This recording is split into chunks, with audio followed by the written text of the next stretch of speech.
right, we're back. We had another dead FF7 run today. It happens, you know. It's a run that does have a lot of RNG on top of all of the execution. So you know, every once in a while, a run doesn't go quite how you want it to. But on the bright side, I've got a lot of work to do as far as my regular gaming goes. And the thing is, Metroid Prime 4 is coming out soon-ish, right? So I already replayed Metroid Prime 1, already replayed 2, already replayed Hunters, and so yeah, now it is time to get back into Prime 3. Here's the thing though, I'm gonna tell you guys right now, I remember this one being not nearly as good. I'm gonna warn you, I remember this one being not nearly as good as 1 and 2. Partly because there's a bunch of people yakking at you the whole time, which I find to be annoying. Nice full color manual though. Man, on the Wii they were still doing the full color manual, eh? Lot of text too.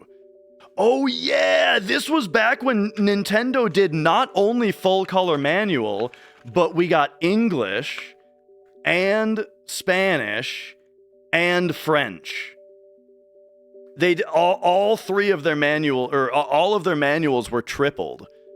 So yeah. Anyway, all right. How's this disc looking? I've seen better. This was a couple of years after the launch. We came out in 07, right? Wait, this says 07. I know that this was not. I know it was not a launch game, but did the Wii come out in 06? No, I really think it was 07. Anyway, do you guys remember how nicely discs would glide into the slot? Oh, dude, I'm excited about this. It's so crazy, dude. It's like you can't even tell when you have stopped pushing the disc and the Wii has started receiving the disc.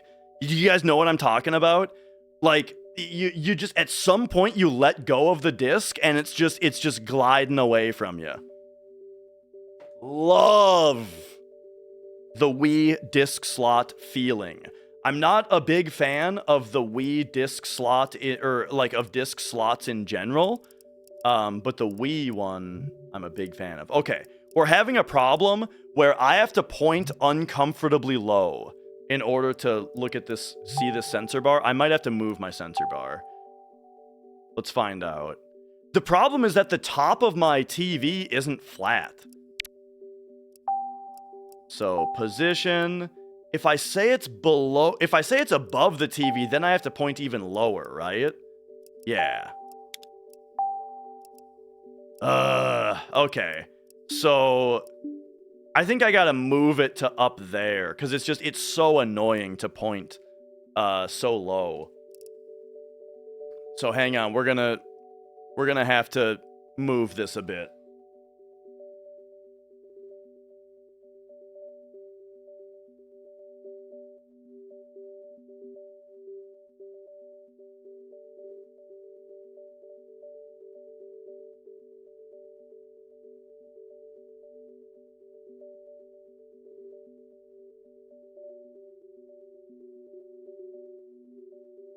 I was actually using the double-sided tape. Oh, this is custom double-sided tape, though. Actually, this isn't stock. Okay. The top of this TV isn't flat, though, so, like, I don't really know how to do this.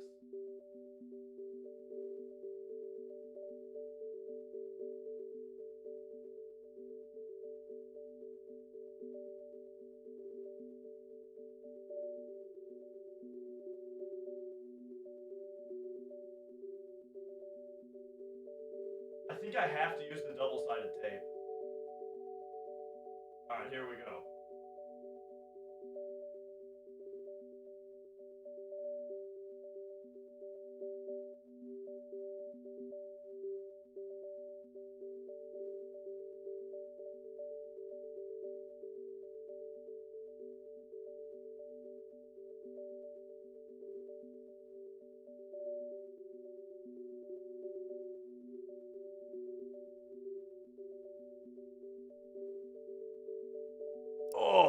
Okay, so now it's like, okay, that feels nice.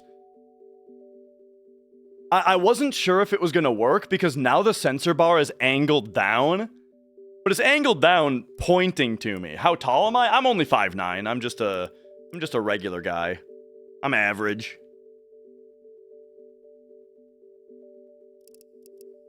All right.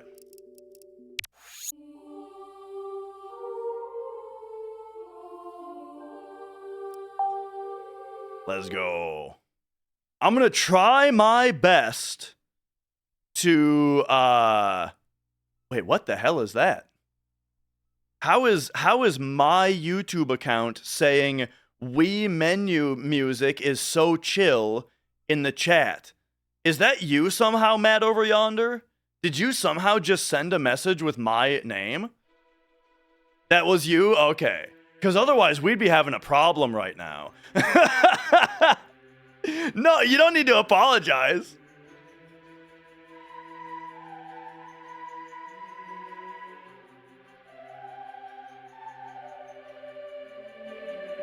We do gotta turn this up. I'm gonna try my best to enjoy this as much as possible, regardless of how much I remember it being not as good as I remember.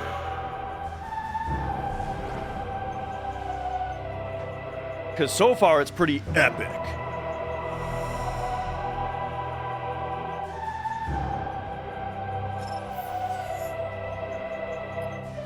All right. Looks like the previous Wii owner had a game. See ya, sucker. Oh, confirm. All right. New game me. None of these are me. This one kind of looks like my wife though. That might actually be her. I'm picking that. There we go. I did get the true ending in Tormented Souls. Okay, so let's take a look here. Controls. It'd be nice if it could be a little snappier, you know? But let's see. If we go advanced. Ooh, okay. So lock on free is defaulted to on. Yeah, that's fine. I feel like advanced is what I want here. And then I think B is jump and A is shoot, right? Which that's fine. I don't want to pull a trigger to shoot. That seems like it would be hard to aim while doing that. And all right, yeah, I think we're fine. You gotta take in these menus though. They're like this is a really cool menu. Okay, 75. Sound effects. 75. Here's a little streamer trick for you guys if you're ever streaming. Crank the voice higher than the other ones.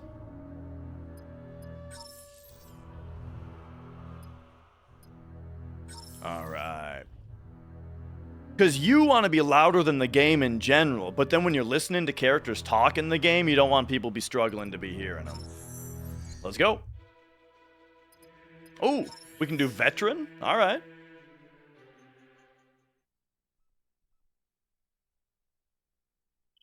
Breezy, welcome on in.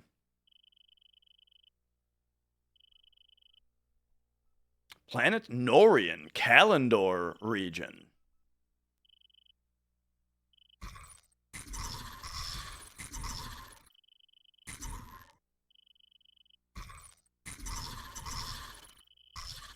Oh no, it's the corruption! Do you think there was a secret message hidden in there somewhere? Why no donate button? You know what? There is technically one on Twitch. I have like a Ko-Fi account or whatever.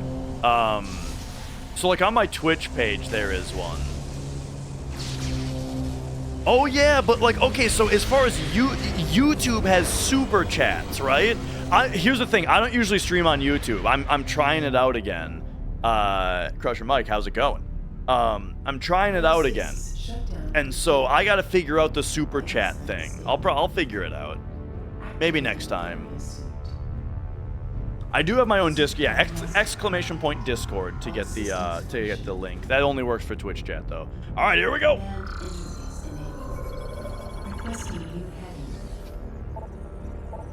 Yeah. See, I remember like when I was younger, I loved this stuff, dude. Being able to like poke this, get the stats.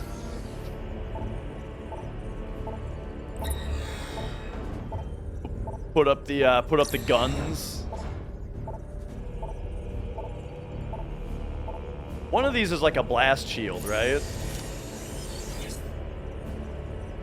This is okay. Dial it in.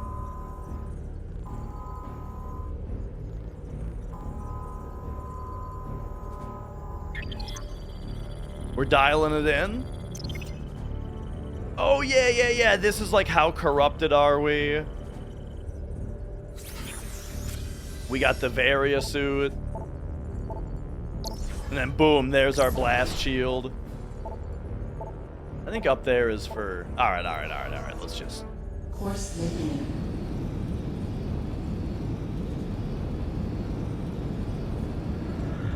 Ship reorientation. Yeah, the ship piloting seems pretty cool. Like, I mean, there is... I feel like there's nobody in the world who doesn't like this. Sitting in space with all these other ships chilling out outside of a planet. This is just cool. And transmit your identity code. We are standing by.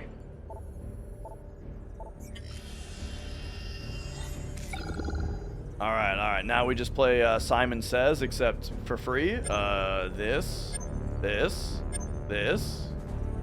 that. Transmission verified. Greetings, Samus. We welcome you on behalf of the Galactic Federation. Proceed to the command ship Olympus. Yeah, the suit got put on during the cutscene.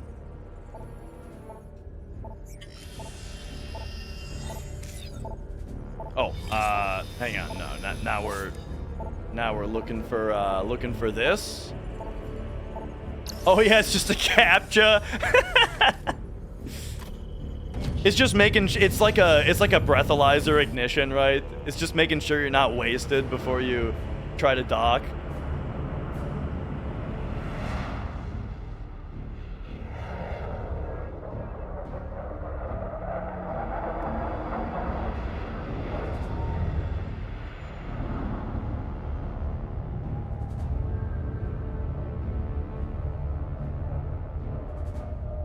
All right. So here's my big complaint about this game, and we're gonna get front loaded with it right away, which is that I'm not interested in the Galactic Federation. I want to be alone in the dark. I want to be alone on a planet, you know? And I feel like every Metroid player says that. Every Metroid player wants to be isolated on a scary alien planet. And they just quit doing that kinda for a while here. With this game and with Dread, they did a little bit better. By shooting these targets. Dang though. All right. Boom. Oh wait. Uh-oh. Am I bad? Calibration complete. I might be really bad. Samus, welcome to the flagship Olympus. Admiral Dane is waiting for you in the briefing room. I will upload the location to you now. And there we go. All right. Yeah, I really like Hunters on DS. And okay, you know, we can try out the stuff here. I mean, the graphics look really nice. The way that there's a little bit of blue in the power beam now instead of just yellow. And then like, pew! Like, oh, we've got the space jump already. All right. This guy actually reacting to the thing next to him being shot. All right. Scan visor's offline. Oh no, this is scan visor. We can scan this man here. He's a fleet mechanic. All right. Oh, they don't have the progress bars like Prime 2 had though. I really like that Prime 2 like gave you your logbook stats. Anyway, probably going up this way, right?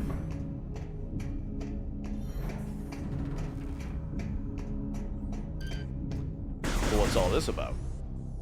Oh, right. Up here? Oh. Access ramp control switch is malfunctioning. A strong blast may loosen the jammed parts. Oh, yeah? Like one of those? Oh, alright.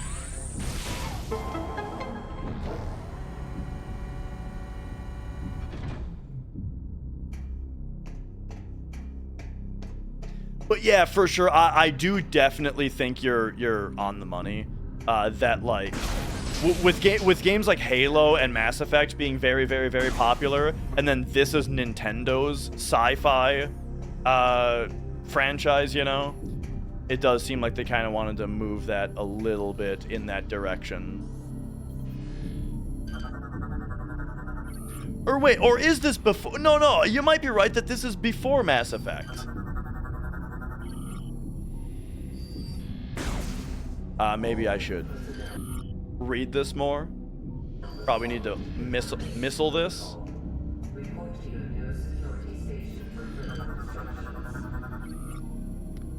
All right. Interact with the station. Oh, here we go. Oh, this is like Doom 3, actually.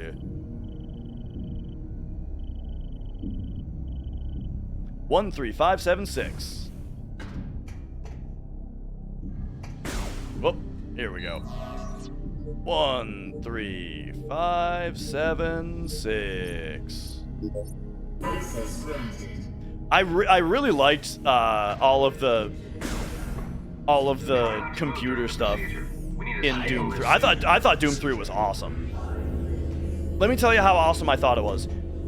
I had a defective graphics card when I played Doom 3, and it didn't affect most games. I could play most games just fine, but there were certain problems, and then big one, Doom 3 would crash.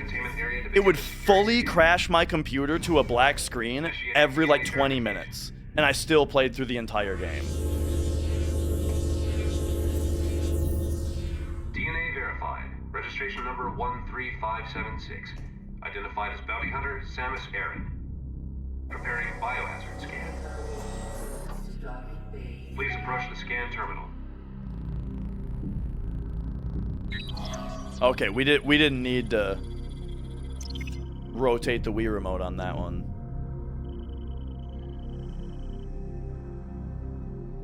Scan complete. No hazardous material detected. Samus, you are cleared for the command bridge. Oh, all right. You think it was a Doom 3 problem? It did affect other games. Like, it happened in Sekiro, but only around the Demon of Hatred fight. And it happened... It would happen randomly with other stuff, just like every like month or so. It would do it once, just completely randomly, you know? So, and when I got a new graphics card, completely fixed everything. Aren't you Samus Aran? It's an honor to meet you. Oh, this is more like Half-Life, kinda. Did you really take out an entire planet? Talking to this guy. Why do we all have to wear these ridiculous ties?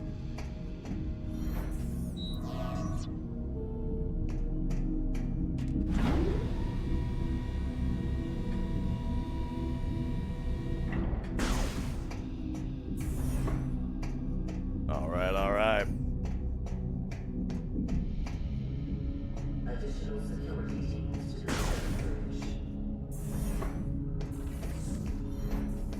Right. We just gotta find the microwave.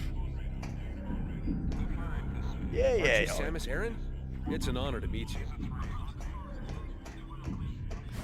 So, as far as having a bunch of Galactic Federation stuff at the start, though, I will say that, like, Half-Life starts this way, so go for it. Also, I mean, like, this is kind of maybe their version also of, like, Super Metroid. Also starts with stuff at least talking about the Galactic Federation and stuff. So, you know, it's fine to do a prologue like this. Let's just hope the whole game doesn't have people yapping at you.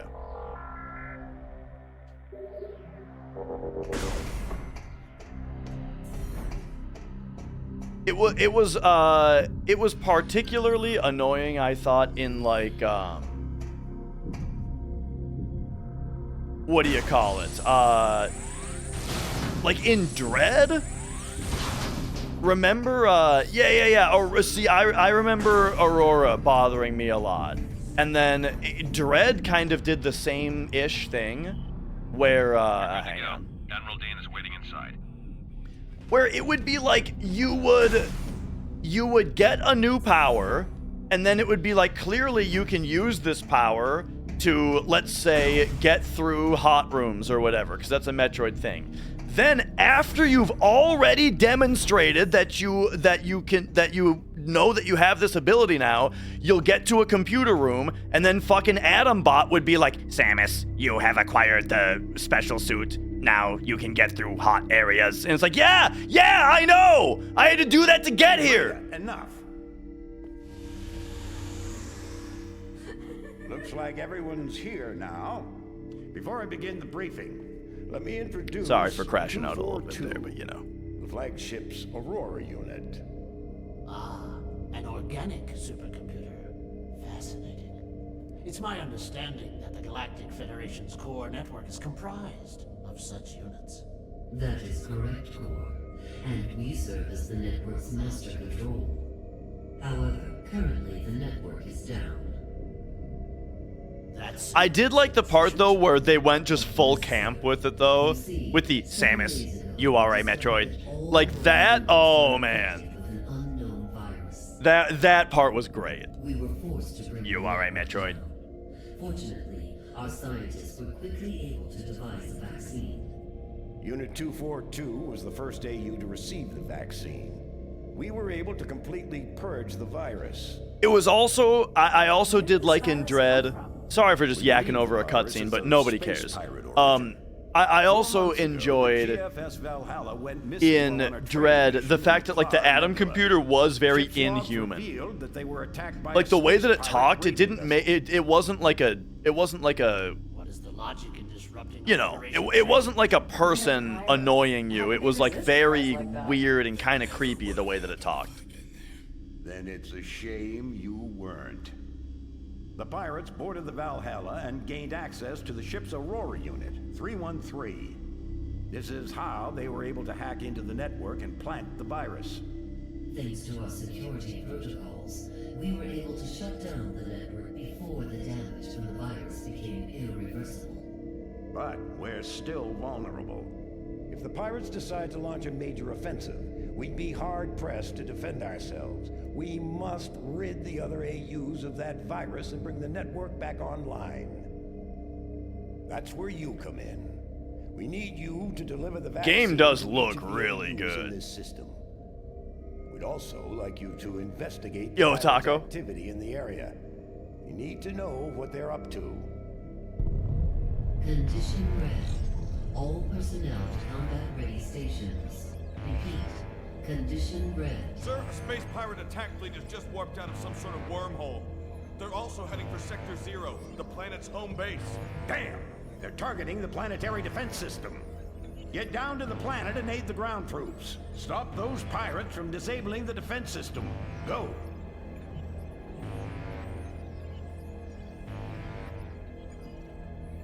All right.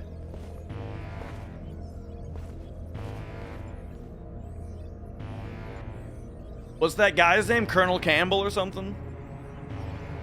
Oh, there we go. All right, what do we got? Rory, platform for that, yada yada. All right. Let's move it. Okay, time to get immersed. We got the Doom 3 hell opening up segment to get through now. Samus, get to your ship. We need you down on the planet. Until we get the fleet in formation. Get the light.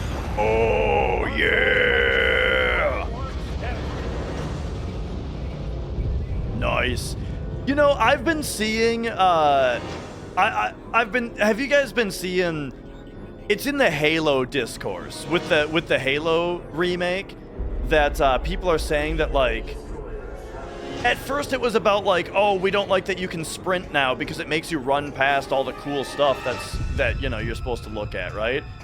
And then there was some, like, video that somebody posted that was like, people think that people be playing games like this. And it was like a video of somebody playing it as if it was like an E3 presentation where they're stopping and looking at everything that happens, you know, and that kind of thing. And I'm like, dude, unironically, you should play games like that.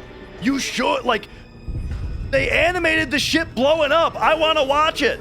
I want to look at the ship blow up that they animated.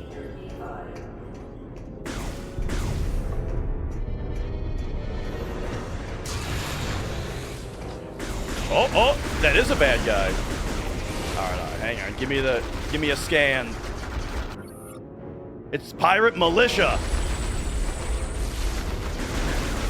I think I'm really bad at the aiming. I'll get better.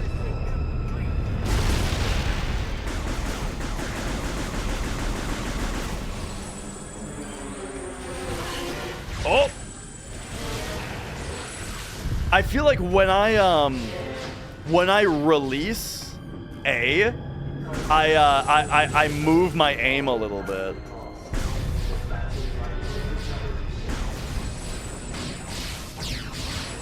Oh shit. I'm busting up this guy's cover.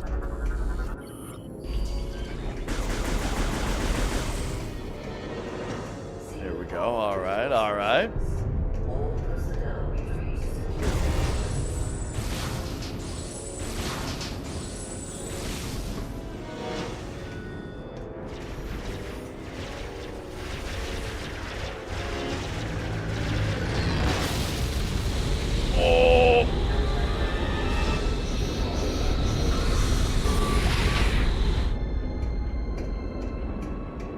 Remember that part in Destiny in the first one when you're in like a huge ship and then you find another ship crashed into the big ship and you go into it and then you come out of the other side of the crashed ship into the big ship again? That was a fucking awesome area.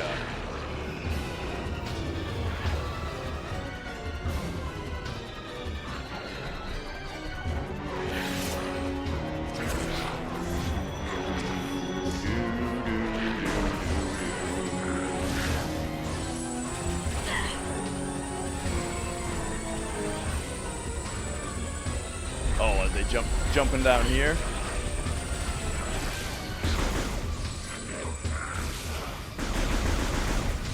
Oh no, this Wii aiming is really hard, dude. It is way easier to aim. Oh, there we go. All right, all right.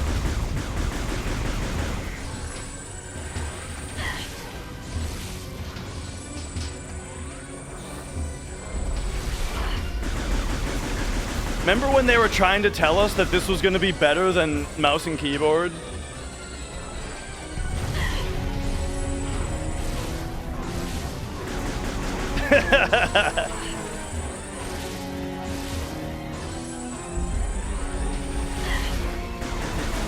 Oh, dude, this is a disaster.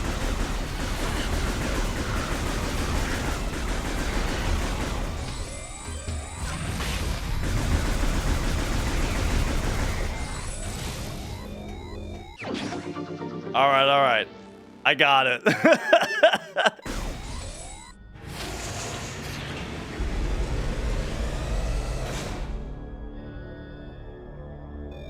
Oh, man.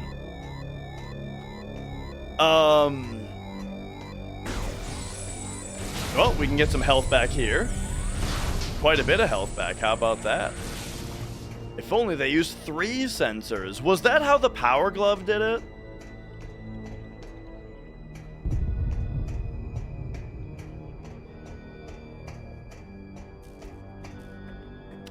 So there is a lock-on feature, but it doesn't actually aim. That's one of the things about playing on veteran. So we're on veteran mode, right? Like hard mode. Maybe I can change it though, actually. It said that it defaults. It said that it defaults to the one-way. Here, can I press a... Okay, no. There's no access to the menu right now, but maybe we could look into that. So a bit earlier about the wrist pain, and then you're also very, very inflexible and have been having issues with it. Yeah. It's definitely something I should, or that I've been planning on doing and will do. Because it was, I mean, it was a huge problem. Oh, there we go. Morph ball time.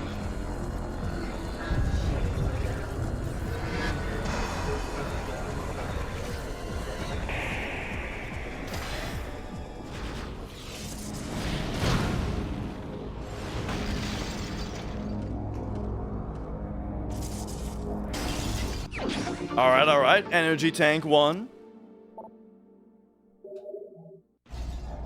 What's the point of the lock-on? It keeps them in the middle of the screen at least, but then you still have to be able to aim at the middle. Or like if you wanna be like locked on, but then shoot their shoulders, you can still do that, I think is the idea. Like you're not automatically aiming at the spot that you're locked on to. You can aim at any part of their body. At least, you know, I think that's the idea. That's the sell, right?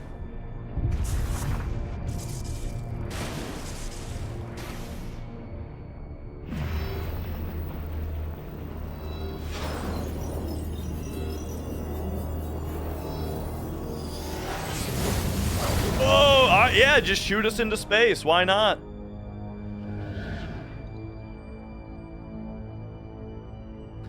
And yeah, Taco, would have been... I mean, I wonder if there's any part that they couldn't have done, but, like, it does... the Wii has GameCube ports on it, you know? Why can't you just plug a GameCube controller in and play it like that? Nintendo did learn about that, right? With the way that, like, you can play... Even Smash Bros. Ultimate you can play with a GameCube controller, because, you know, they got that done. But yeah... You know what's even more egregious, I feel like, is the fact that Metroid Prime Trilogy on Wii, you also can't play with a GameCube controller. Games that were originally GameCube games, ported to the Wii, which has GameCube controller ports on it, you can't play them with GameCube.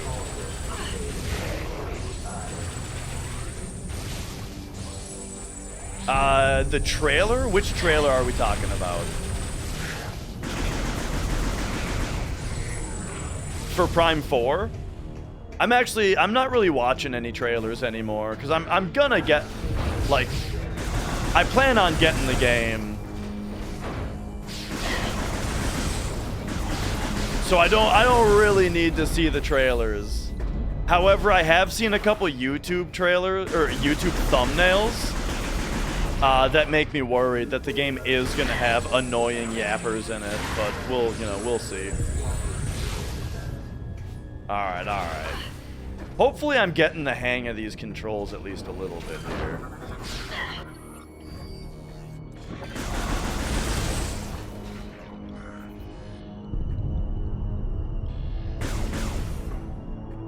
Let's go. Hey, my missiles.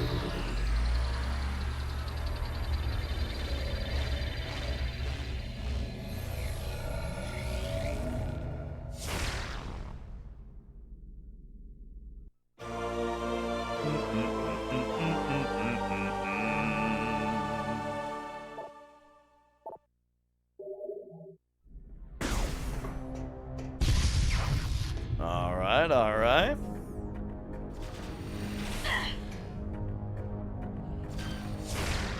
Get him! Oh, single missile doesn't do the trick?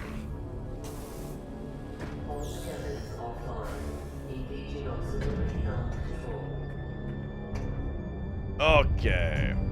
So now that might be good for this? Oh, no.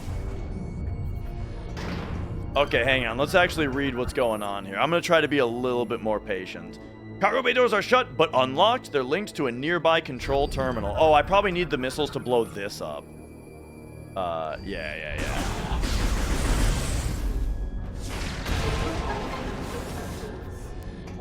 And then...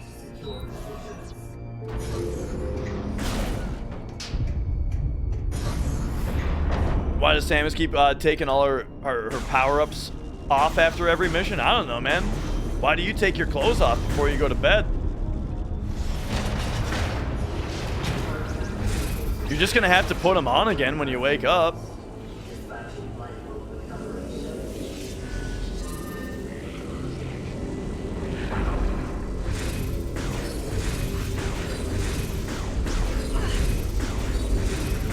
This is fun. You know, just like a nice little aim trainer. Shields are down, increasing anti-spacecraft weapons fire in affected sections.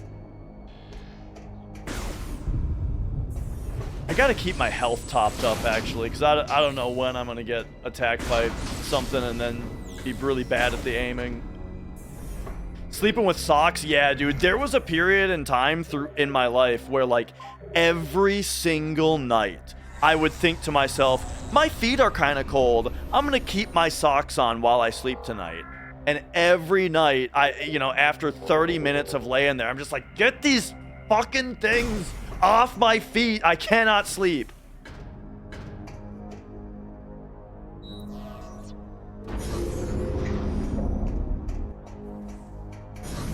Here we go, ship time.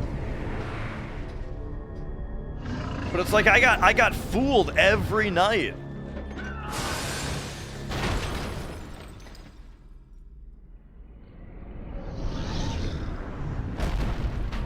Oh, here we go.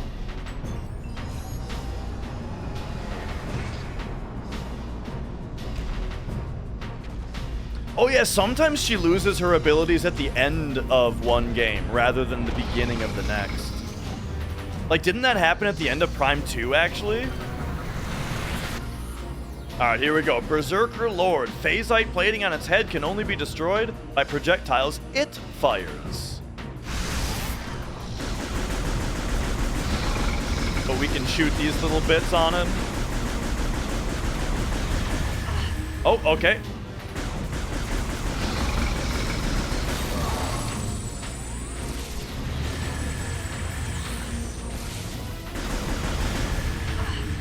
Oh, too late on that?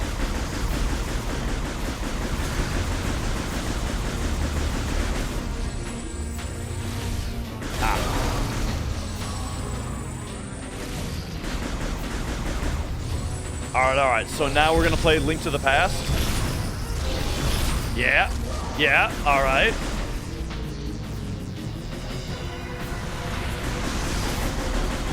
Actually, I guess Link's Awakening came out before Link to the Past, right?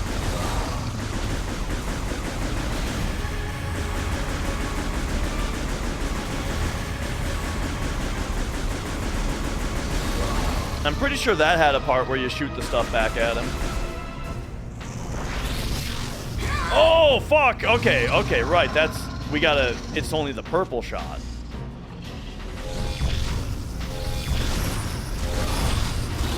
Oh!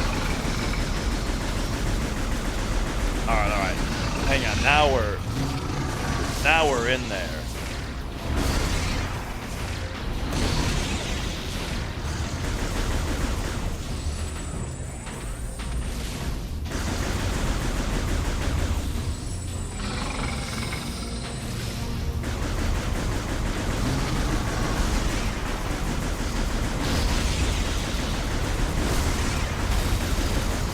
Got him.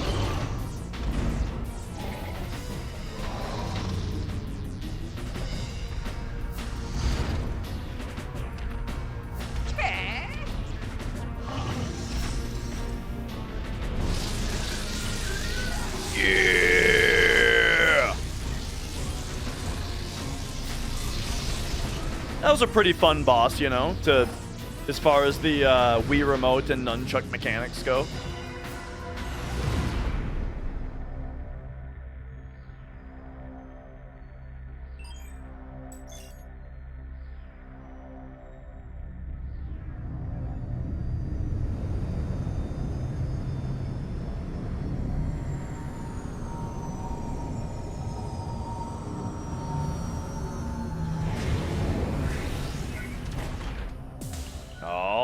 Alrighty.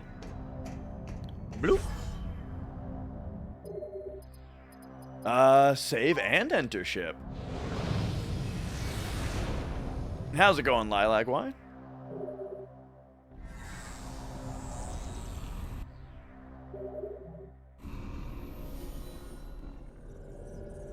Very nice.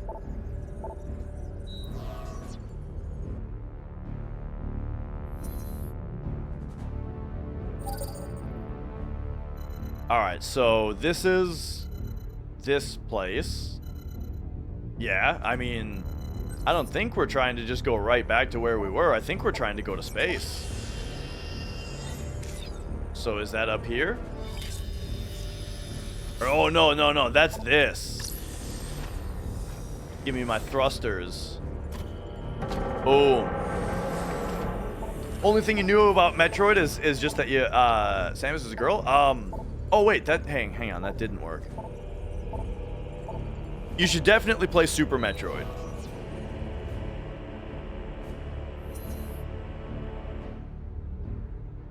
It's the best one.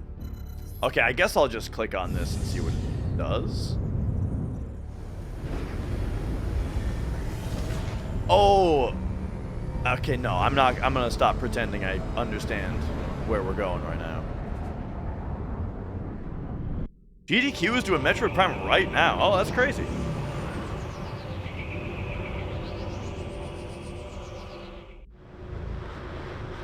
Okay, we were in space, and now we're going to the ground.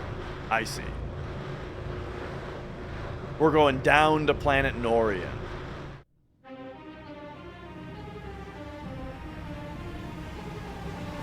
Yeah, Super Metroid is legit one of the best games of all time.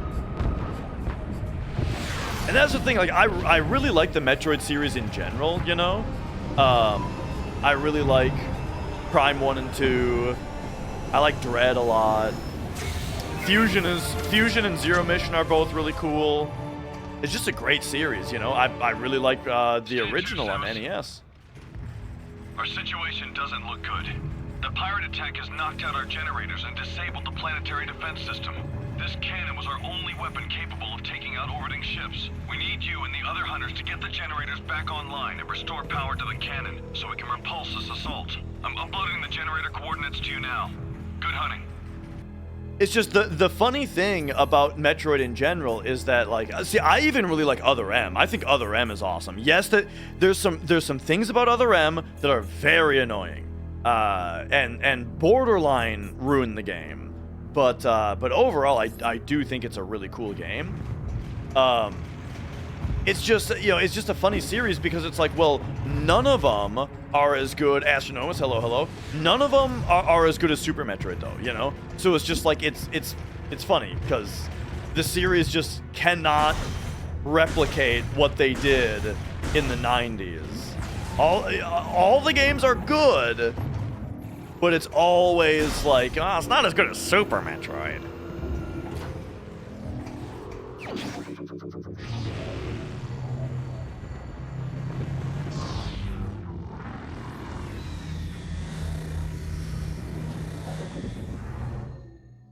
All right. Speed booster in a 3D environment? Yeah. A lot of stuff was great about Other M. Dread wasn't a return to form. Dread is very good. This is my point, is that Dread is awesome. I played through Dread like 9 times. I really liked it. But it's not as good as Super Metroid. And that's my point, right? Is that Super Metroid is just so good that it, like, makes you accidentally have to downplay how good all the other Metroid games are.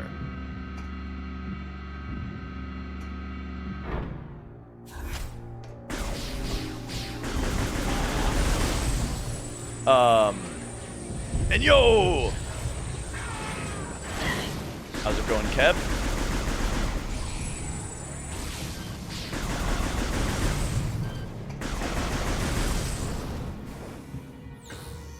Okay. Okay, and now we gotta, like, do this to grapple? Yeah. And yeah. So, like, what is it about Dread that's not as good as Super Metroid? A big part of it is, like, the way that you go through the world in general is, like, every single time. This is my big problem with Metroid Dread, alright? Every single time that you get a new ability in Dread, the way that you're supposed to go is the very closest spot to you where you need to use that power, you know? Every time you get a new ability, the spot where you need to use it is right next to you, and that's how you go forward to get the next ability. If you ever go off the path and you go do something else that this ability uses, it's going to be not really a waste of time, but it's going to be a detour, and you're not going to find a different path that way. You're going to have to come back here and do the close one eventually, you know what I mean? And yeah, that so for like a Metroidvania type game, that was that was the big thing. But then also like I remember enjoying these. Weapon upgrade required. All right. And then also the soundtrack wasn't super great. Like the sound, it had the least memorable soundtrack of any Metroid game. Okay, so what's the deal with this now? Eliminate enemy presence to restore panel operations. Whoa, can we get in there? No. All right. Whoa.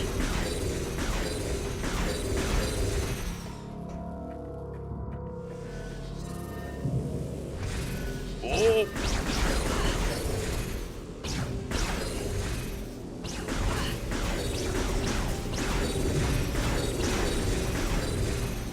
Did you guys play Returnal on PS5? Oh man, good game. All right. Objects that shimmer can be grappled, so we can grab this stuff. Yeah, really looking forward to Sorrows, because Returnal is like the only reason I've used my PS5 in as long as I can remember.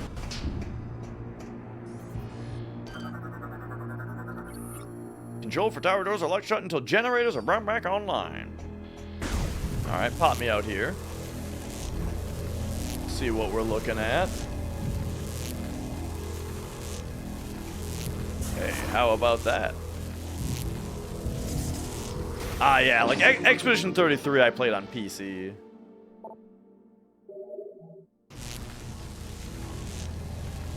Hey, aren't these doing like a... Oh, yeah, they're about to... Yeah, they were blinking.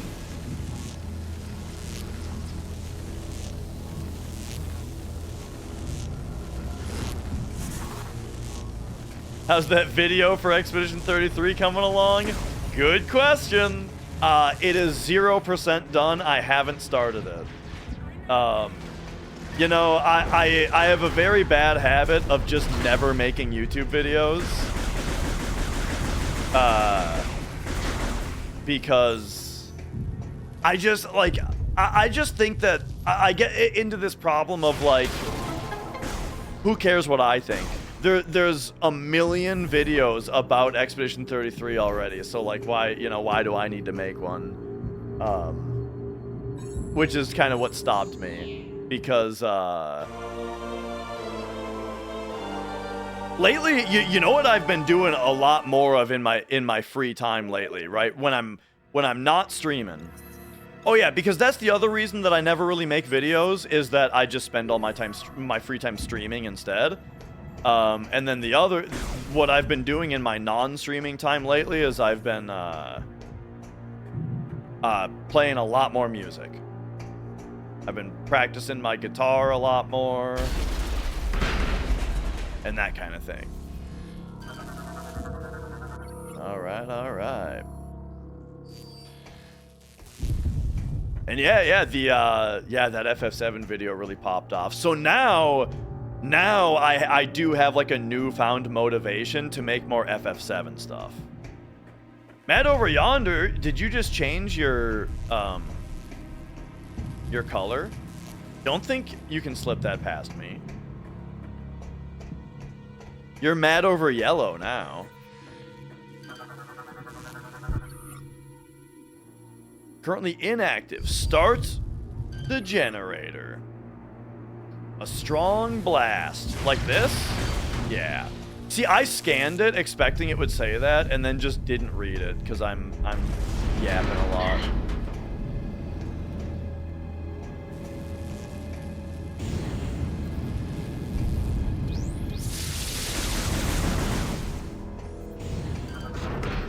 Oh.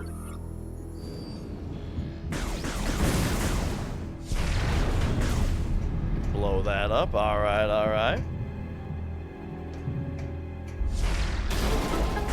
But yeah, I'm very motivated to make more FF7 stuff now. Particularly, like the big thing that.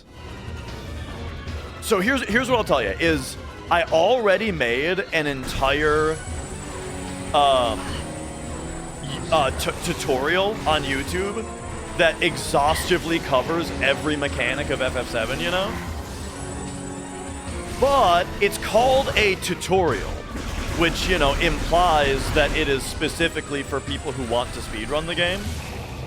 But I think that there's a lot of stuff that people who just like FF7 in general or want to watch speedruns are interested in. And while my intention with the tutorial was to have it be fun for those people, the title doesn't necessarily, and the amount in depth that I go, doesn't necessarily imply that. So my plan now is to kind of like go back over some of those mechanics in a way that's a lot more digestible as a viewer rather than a runner. Things like weight tricking.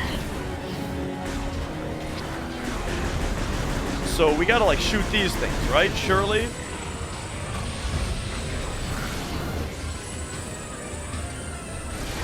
No?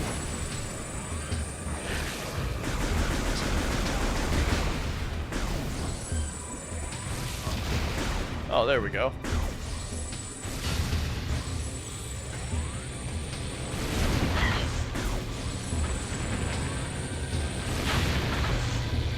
Yo, this is kind of like Half-Life 2. Oh, yeah! You gotta shoot him in the air vents.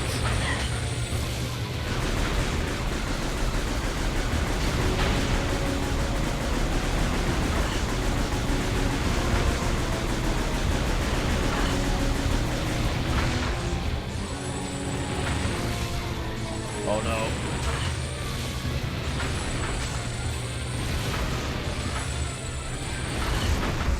There we go. What's weight tricking? You're about to find out.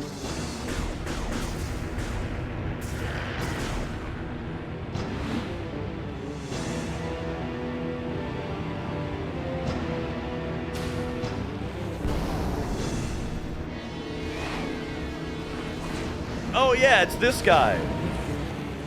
Now this is not the guy from Hunters, yeah? Or is it? Is this Noxus or not? Fragile than they appear. I just received word that the Federation is allowing all bounty hunters to use ship command devices. You should now be able to remotely command your ship and land it here. Don't forget to perform suit maintenance and data backup if you need. Generator A is just through those doors. While you head that way, I'll activate the generator on the west side. Between the two of us, this should be a breeze. Something tells me he's not going to activate that generator and we're going to have to do it. This should be a breeze? Don't you mean this should be a freeze? Alright, here we go. Look at that command visor. Data received.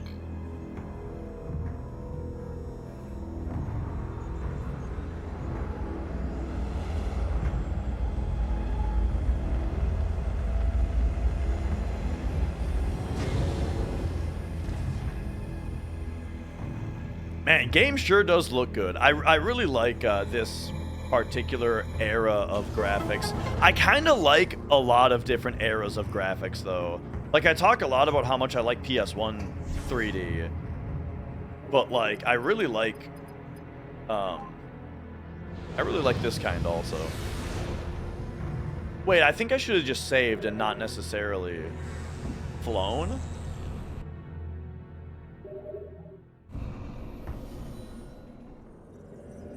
All right. Oh yeah, B is just leave ship. Okay, there we go.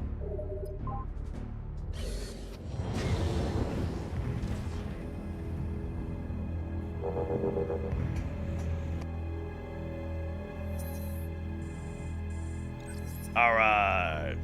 Let's pop over this way. Still kind of making Wii games for CRTs. Yeah, like the Wii only has 480i or 480p. It only goes up to 480p.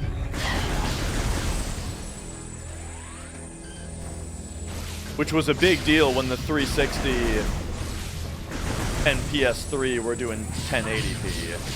But even so, most games didn't actually run at 1080p on PlayStation and Xbox. They were mostly 720. But still, I mean, you know, 720. And now we do that. Oh, they're out of here. For Final Fantasy 13, I remember, yeah, the cutscenes were 1080p, gameplay was 720, and yeah, maybe it was more common. I think wasn't God of War 3 1080p in gameplay though?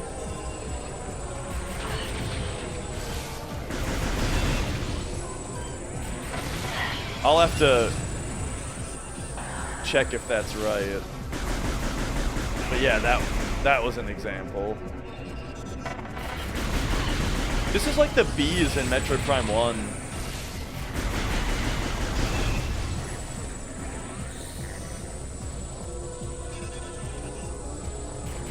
Oh. I'm sure I'll get mostly used to this aiming. I remember when I first started playing Mario Galaxy, the aiming to collect the star bits seemed really wonky, but then it started to feel a lot better.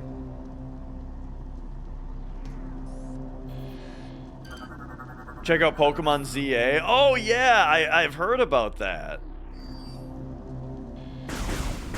That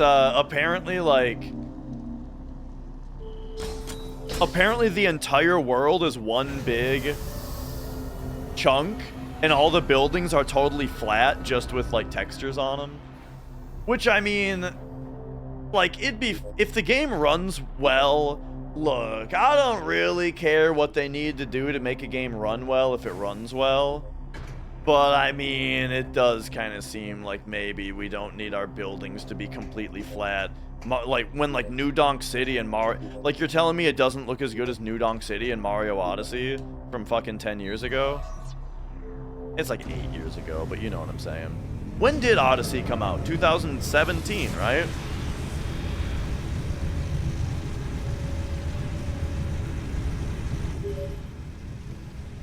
Samus, are you reading me? Something big is happening up here. What in the name of... Oh. Mid-gameplay cutscene in a Metroid game? Of like something that's going on somewhere? Yo, it's a Reaper. Dude, Mass Effect totally ripped off Metroid. I never noticed that.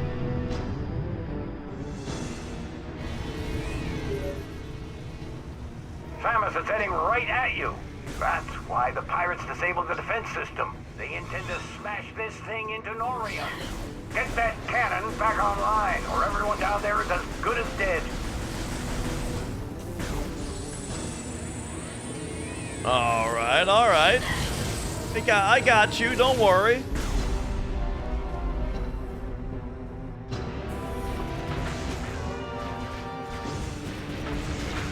I like that these guys are flashing red even in a cutscene.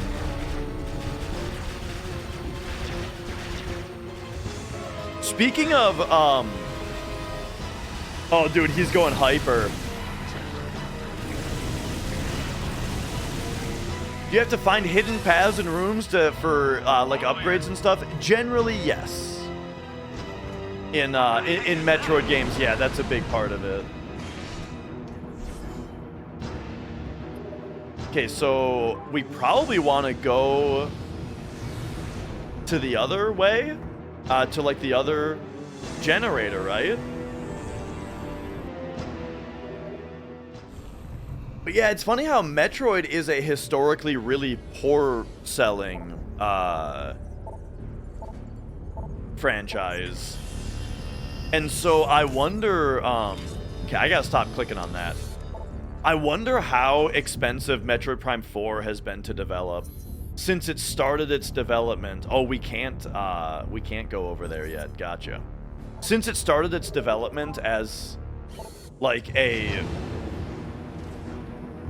announced it right when the Switch came out. And then they had to completely like scrap it and start it over at one point. And now even then it's taken like many years.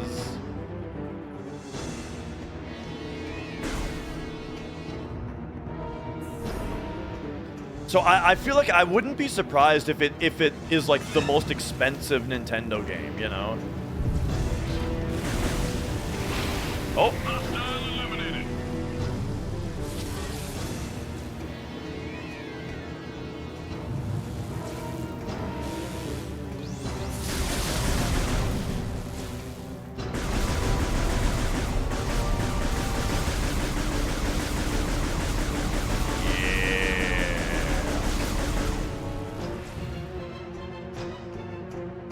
So you're saying that the series is like they kind of changed who it's for? Oh, I think only a tiny bit as far as oh, never mind. Yeah, as far as like adding in more dialogue and cutscenes and stuff. But I don't think it's as drastic as Final Fantasy.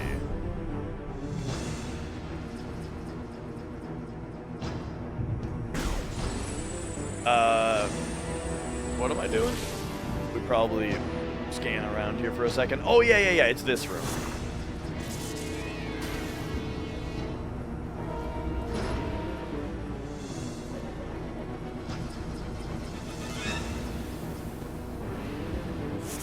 There we go.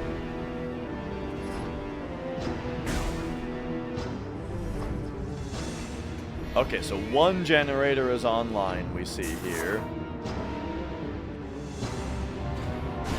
Whoa! Yeah, so as far as if you're on Switch, like if you're specifically on Switch and you're interested in Metroid Prime, there is a remaster of Metroid Prime 1 that's on Switch. All right. But what I was saying is that, like, I do think that Metroid has stayed, as much as they can, it has stayed for Metroid fans. It's just that they don't make very many of them, you know?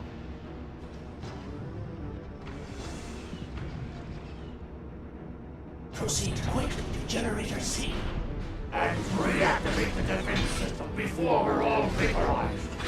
I like this guy. Get out of here.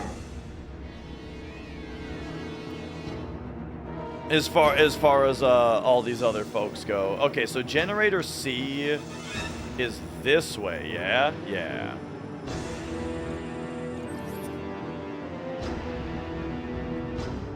Let's go.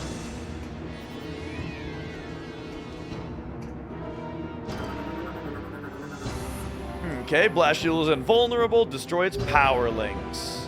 I mean, we're talking about these things. Whoa, look at the physics! Our scans of the meteor have detected massive quantities of phazon. It could be some sort of bomb. Finish the Tactics remaster, nice. You know what what I just started is as far as like as far as my off-stream gaming, I finally am getting into playing Metaphor. I've been meaning to play Metaphor since it came out, because I played the first like 7 hours of it, and it was fucking awesome when it first came out. And I was like, okay, I'm gonna stream this as soon as we can get to it. I'm gonna stream it. I have accepted that I am never going to get to that game on stream, and so I started playing it off stream. And I'm very excited to just mac out on it, you know?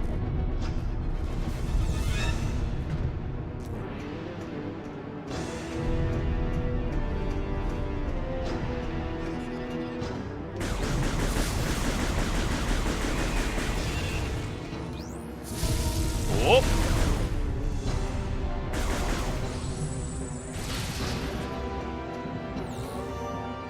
Tactics is 10 out of 10. The remaster's 3 out of 10. Since the base game's already a 10, you rate the remaster by itself.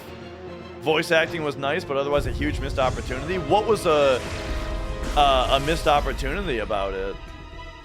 Because, I mean, I'm right there with you as far as, like, if I'm going to play Tactics, I'll just play the PS1 version, right?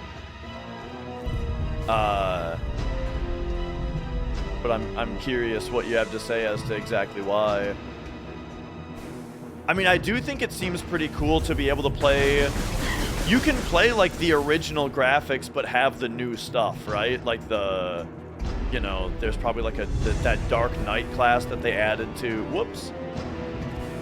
That Dark Knight class that they added to War of the Lions is probably in it, right? And stuff like that.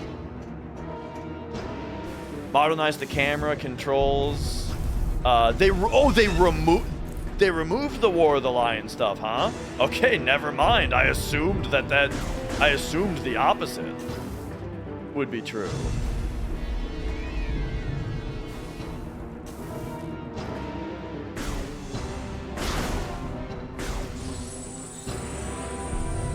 Chrono Cross remake. Man, Chrono Cross is another game, Winter Mage, that I have it. It's on my shelf back there. I've been saying that I want to play it for years and years, and I just haven't gotten to it yet. In my defense, though, in the last few years, I have played through Dragon Quest 1 through 5. So I've been playing JRPGs. What else?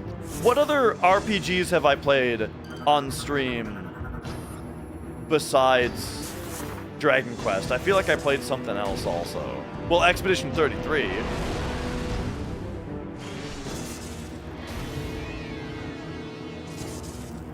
Oh, yeah. I played through The Last Story, Fantasian, except I didn't finish that one. Oh, look at this fucking guy.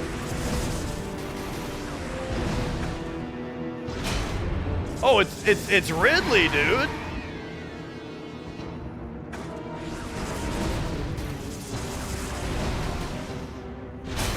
Oh.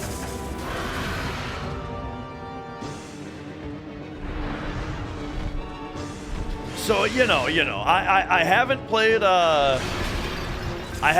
Chrono Cross yet, but I'm playing games. Bro, I really like the way that he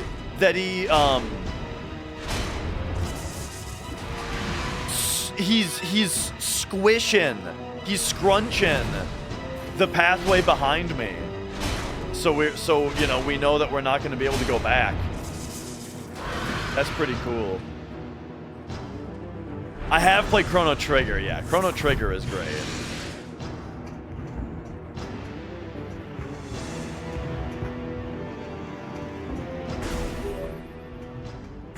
Samus, I was able to get Generator B back online. If you need any help. No shit. Here they come again.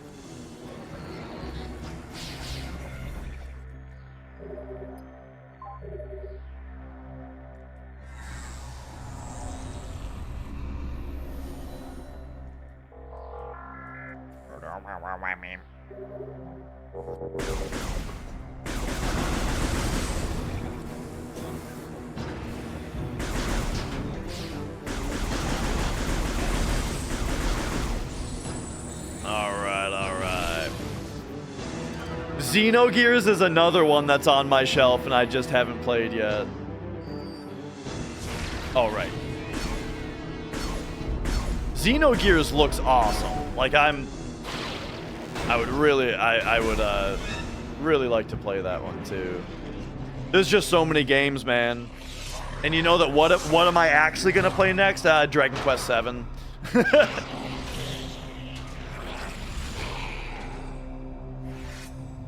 Maybe I should play Xenogears instead, though. Oh. Space Pirate Grey is definitely not my style. Machines aren't my thing either, so I'll let you get this generator back online. Thanks, Sammy. Sammy.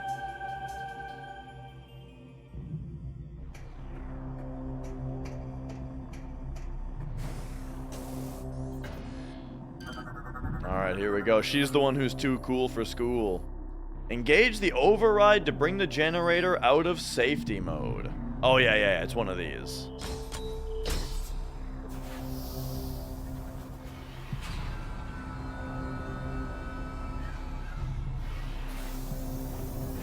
Oh, shit. We got people who know each other? That's funny. Yeah, Vagrant Story looks awesome. I don't have that one, but I've seen it. I saw Past the Plunger play some of that, and it looked really cool.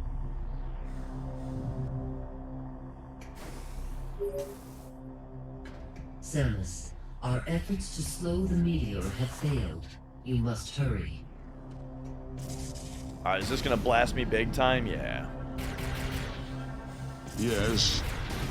So PS1 was kind of the golden era for JRPGs, but I mean, the thing is, PS2 was not far behind. Between like Persona 3 and 4, digital, like just everything Shin Megami Tensei, you know. We had Nocturne, Persona 3 and 4, Digital Devil Saga 1 and 2.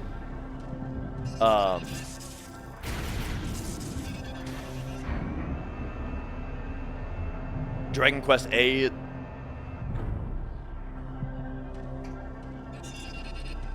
And then before PS1, you know, Super Nintendo, we had,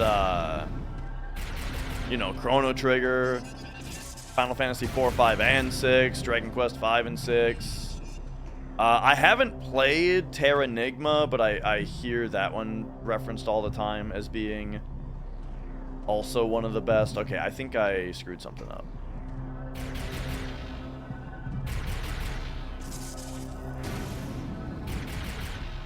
And I don't think it's right there. Is it back here? Is it... Oh. How did I miss that?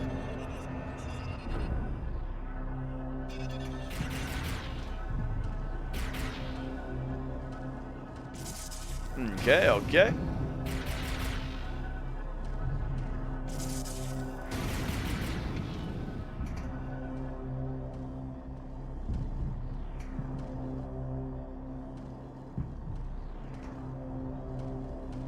And then even nowadays, we're still getting a ton of great JRPGs, you know. Like, Yakuza Like a Dragon, Expedition 33, fucking Metaphor.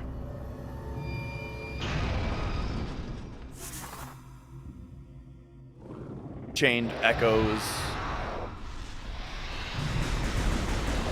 I haven't played Chained Echoes yet, but from what I've seen, it looks really good. All right, let's scan him. Here we go. Isn't there a part in God of War 3 where you do something like this? You're like are falling down a shaft as you fight something. Yeah.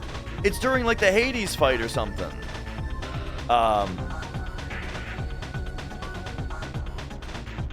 The Bouncer, yeah, I remember a friend of mine had that game. I never played it though. But yeah. Anyway, Meta Ridley, durable armor skin protects body, fires plasma attacks from mouth.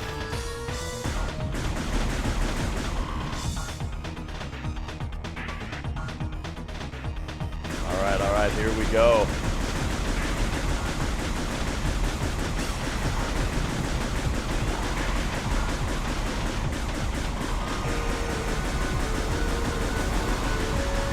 This is pretty cool.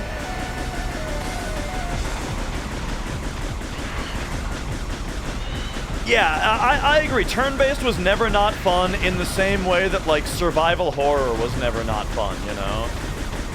But, oh! You know what? Dude, this is like fucking House of the Dead. This is just a light gun game right now.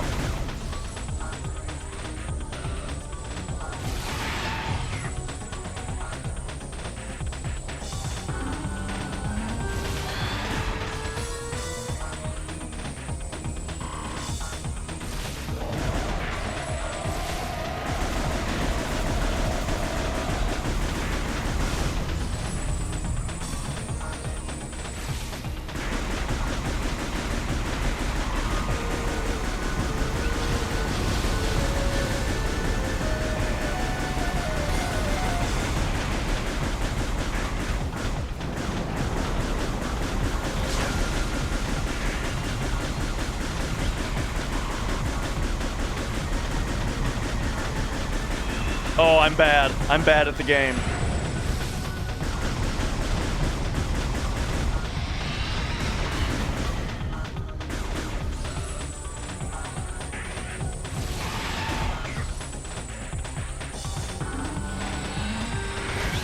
Oh, okay, that was a little quick. Nice.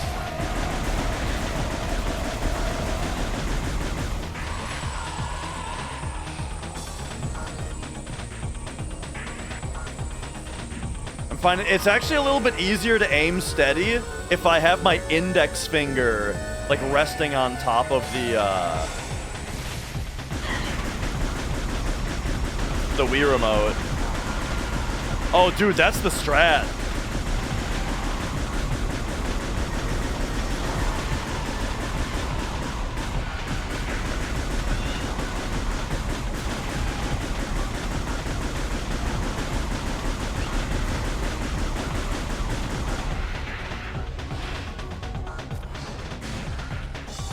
Trisol, I'm playing Theatrhythm right now. That's my other big off-stream game right now for when Mrs. Dash isn't home. I'm playing Theatrhythm Final Bar Line.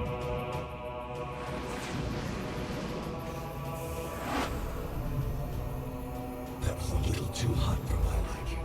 Well done, Samus. But now you owe me one. I already took care of Generator B, so I'll leave it to you to get this final generator back online. With that, we can activate the cannon. I do like it a lot, except I find the arrows that you have to hit the analog stick for to be really hard to time. You know? Like, I can never quite get, like, the rainbow critical timing reliably on the arrows. Alright, what do we got here?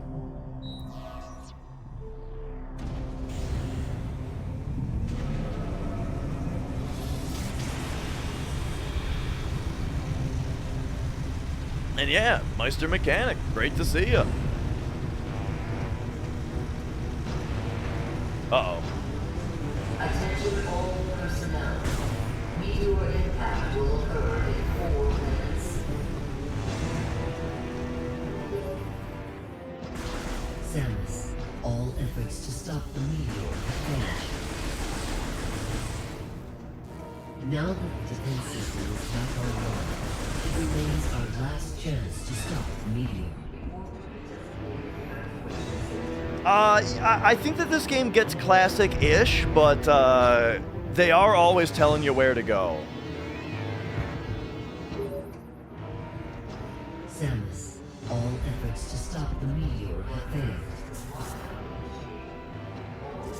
Now that the defense system is back online, it remains our last chance to stop the meteor. I think they want me to be doing this.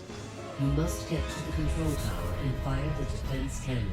I'm working on it, lady. We're uploading the location of the control tower to you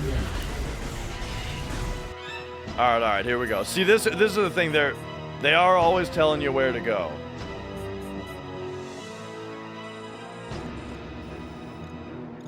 Okay.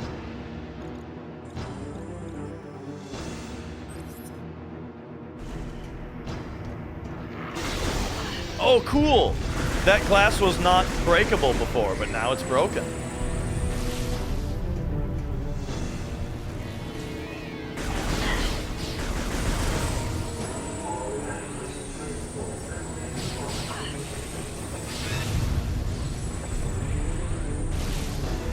Alright.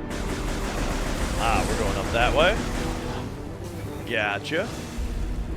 And then now I'm turned around. I can't open my map right now? Alright, we just gotta trust. I just gotta trust that this is the way. Must be. Oh.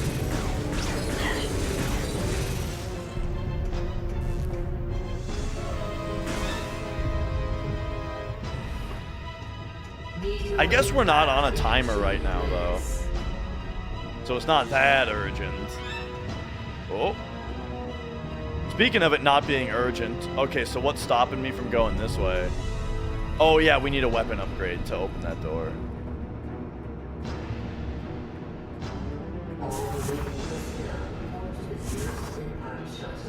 Okay. And yeah, Mawile. That's basically what I remember about this game is too much yapping. Samus, all efforts to stop the meteor have failed. Are you serious, lady?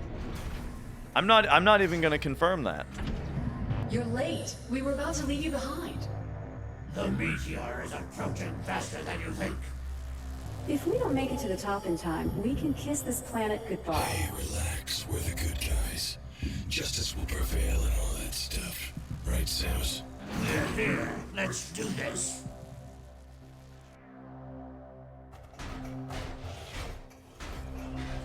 This game is like very early Reddit writing. As far as that kind of thing goes. Very early examples of that kind of writing.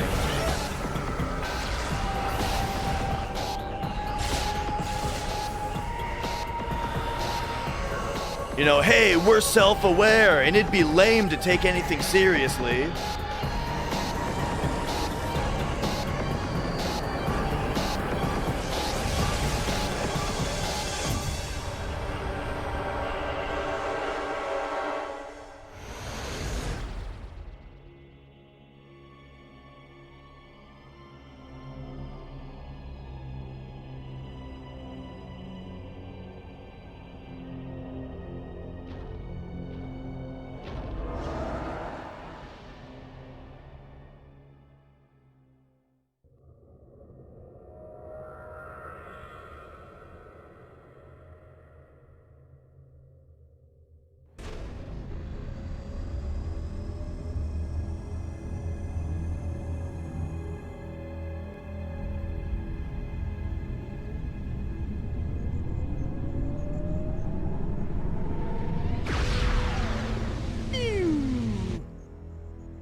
This is pretty cool.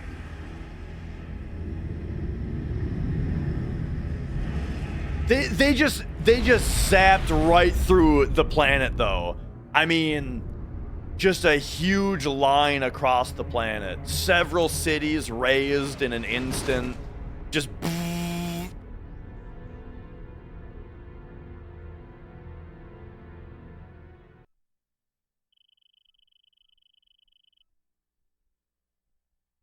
tens of millions dead.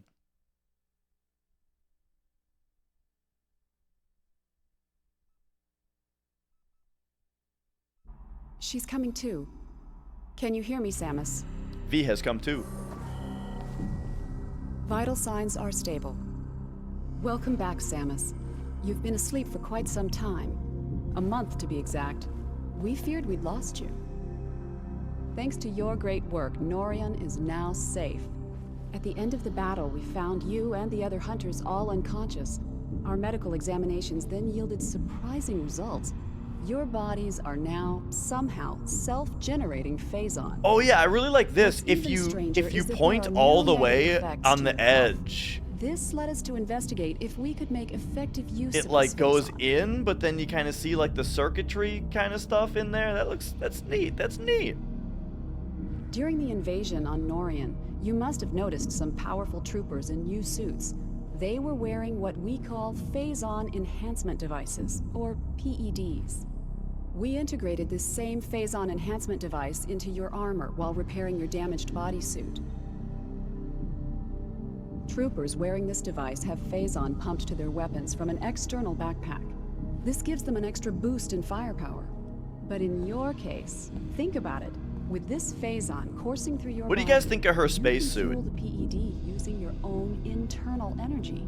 Pretty effective, don't you think? I'm looking forward to when everybody's walking around dressed like this. Seal the room. Initiate PED program.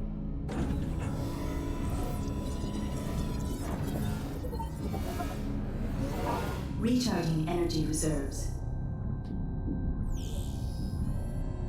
All right. Swing. Oh. Training complete. You must have noticed during this test that hypermode possesses devastating power. Over the past month, we've learned the hard way just how powerful our enemies are. To deal with them, you'll need the firepower of the PED suit. Make good use of it. Now that you are familiar with the workings of the PED device, the Aurora Unit 242 would like to meet with you.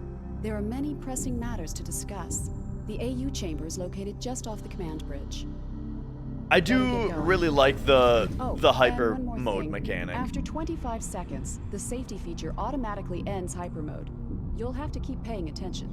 You know, like the idea of like using an energy tank in order to go into like super damage mode, I think is pretty cool.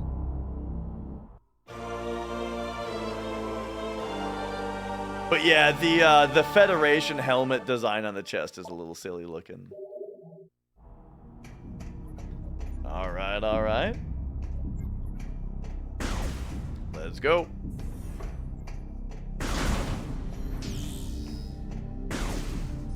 So these are all hyper plates.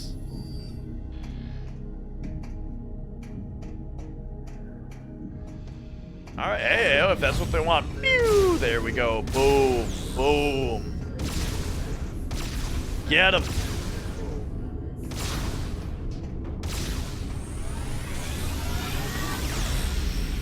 Swing.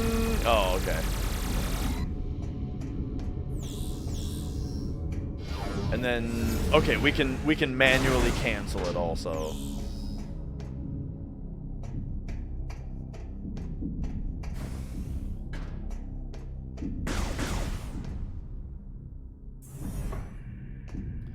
All right.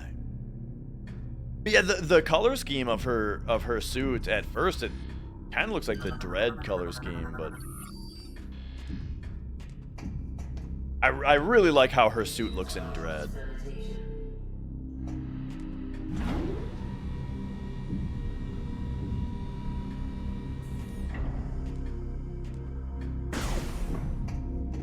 Yeah, definitely looked better in Dread. All right. Bloop.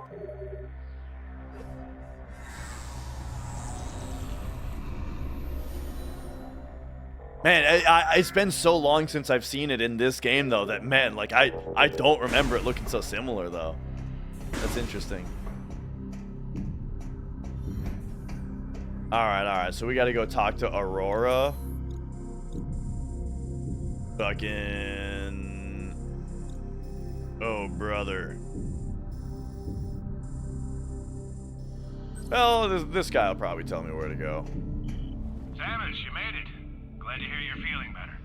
You've been cleared to enter the AU chamber. Please proceed through these doors and up the lift. The Aurora unit is expecting you. Oh, hey, look at that.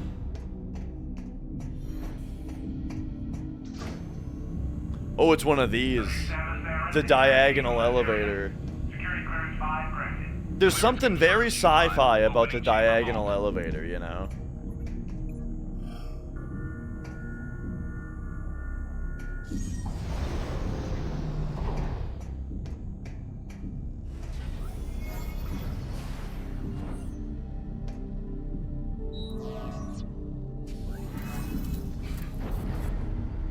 All right. We're gonna get to a planet to be able to just explore at some point, I promise.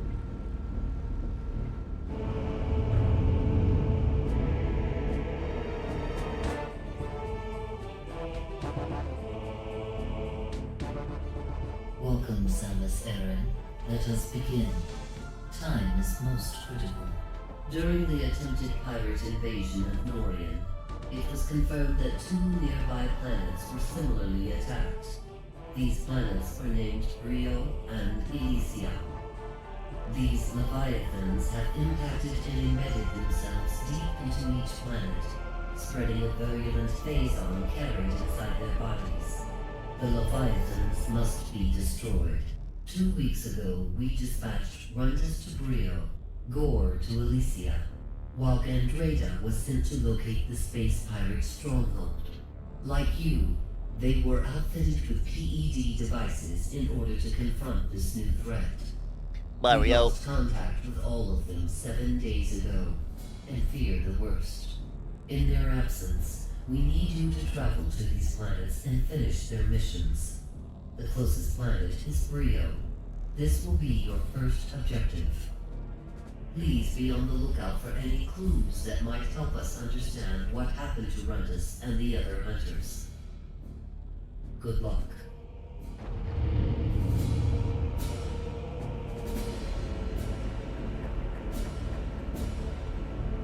Oh, yeah.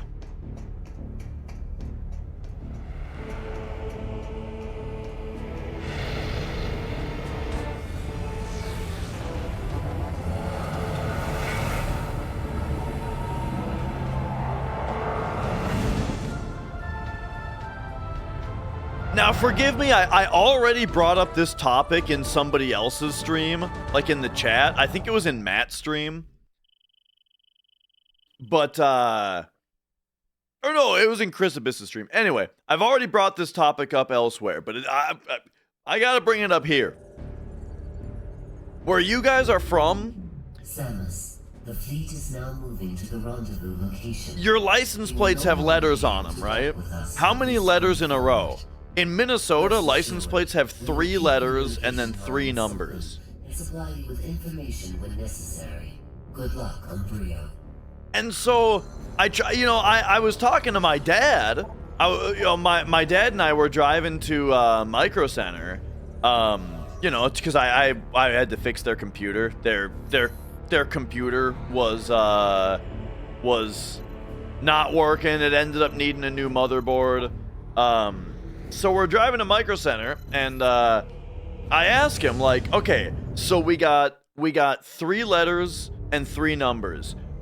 What combinations of letters do you think they skip over in the printing plant or whatever?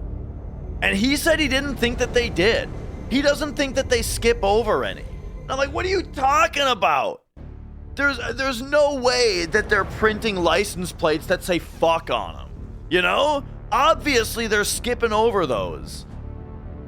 But he didn't seem to because ultimately the question that I want to get to is like, what are some 3-letter combos that they skip, that you think they skip over and don't print plates of, that we're not thinking of? You know, like there's got to be one that I can't even think of that they're skipping over, and so it would be interesting to see the list. But like my dad wouldn't even engage with the conversation because he just doesn't think that they skip them. So I brought it up to my wife.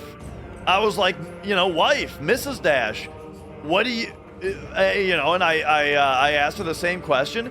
She also doesn't think that they skip over any. and wouldn't engage in the conversation of what letter combos do you think that they skip, because she was saying that they don't skip any. Maybe they don't. There's no way. It's protected by an energy shield. You will not be able to reach it with that barrier active. We need more data to determine how the shield can be disabled. You are near the wreckage of a downed Federation vessel. If you can use the satellite uplink on the ship, you may be able to access information concerning the seed. Prepare to receive the ship's coordinates now. Okay. So maybe they don't. I think if I had ever seen a license plate that said fuck on it, or sex, or cock, I feel like I would have 100%. I would have remembered. At some point, we would have seen one of those, and laughed. We would laugh, and we would have remembered.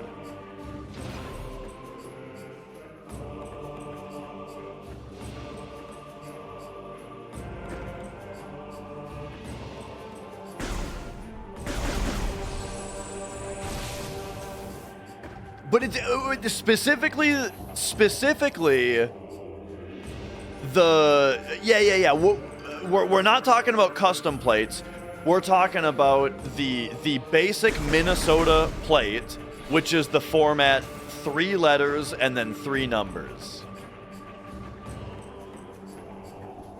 Ooh, ice bridge. All right.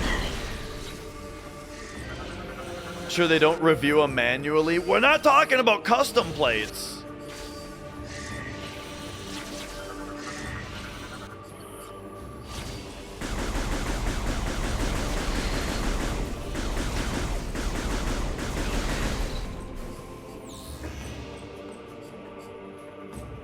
Okay.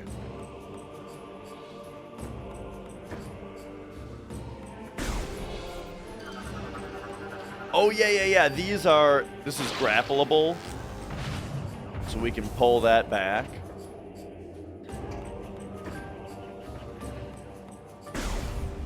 Oh, okay. I see what you're saying, Taco.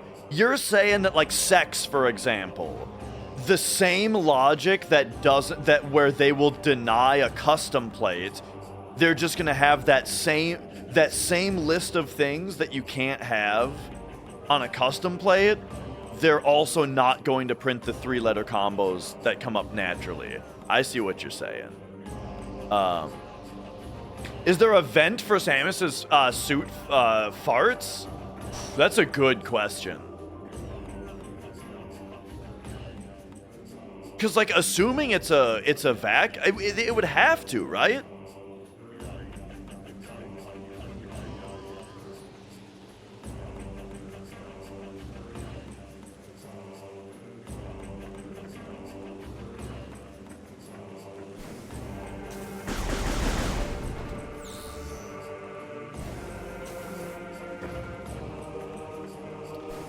Like, yeah, I could see that. Or, I mean, there might be like a self-contained system that's like, it's like a vacuum tube next to her stinky hole that, like, then goes through an air filter, right? Like, it just pumps air through a filter inside of the suit, maybe.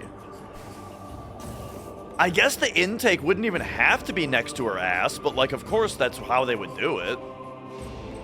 Yeah. I think that there's an air purifier in her suit at all times.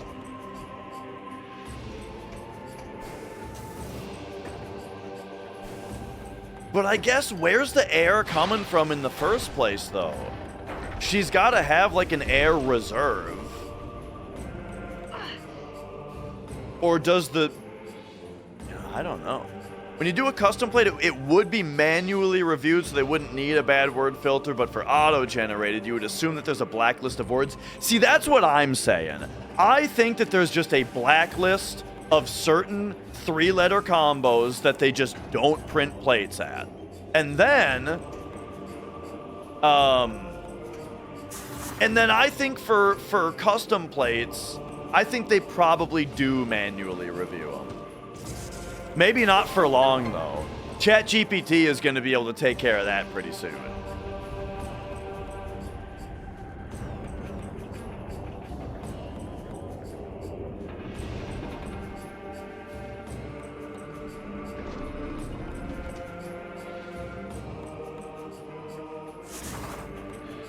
Okay, and then is this not the for grappling?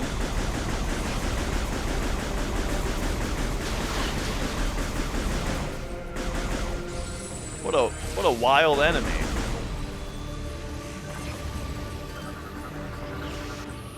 There we go. The Phazon Night Barb.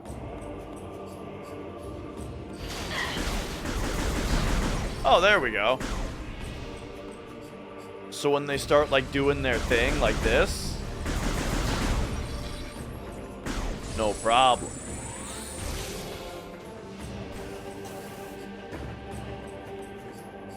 Alright, I don't even fully know what I'm doing here. I haven't really been paying attention. I've been thinking about suit farts.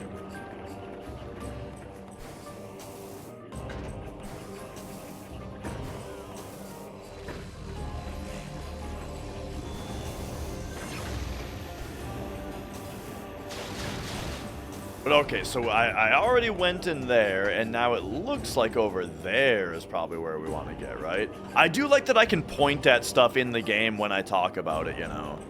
Because that's something with a lot of games, it's like I wish I could just, like, point at stuff and you guys could see what I'm pointing at. So this is connected to a nearby security release node. Did you say... nerd? It's funny that, that's like the stupidest line of all time, and yet I think about it all the time. You guys know what I'm talking about? In Metal Gear Solid 2, when Colonel tells Raiden to go to the security node, and for some reason Raiden goes, "Did you say nerd?" No, Raiden. Node.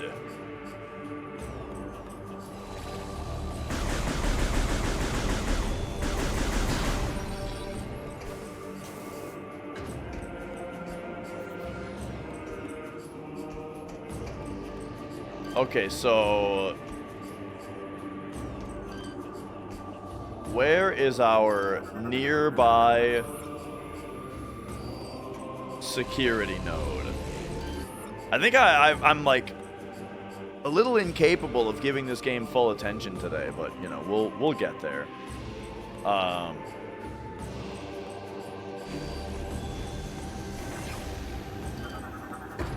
Whoop. Maybe we just gotta check this out. So, security release node is active and functional. A small round object could fit inside of it. Oh, you don't say.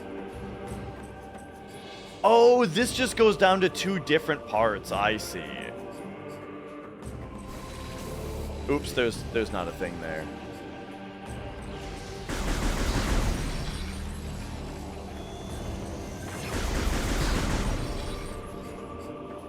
Alright, alright.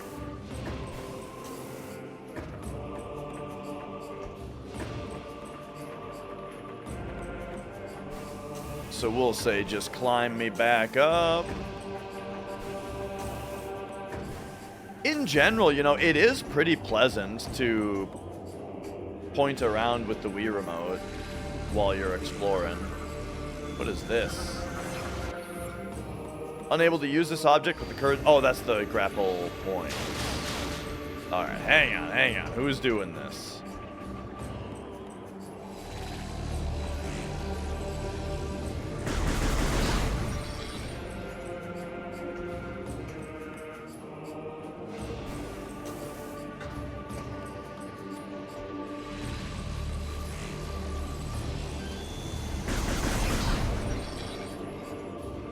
So this one only takes me to the security thing that I already dropped. This one, we need to go higher. Ah, this looks like it just takes us to this missile upgrade.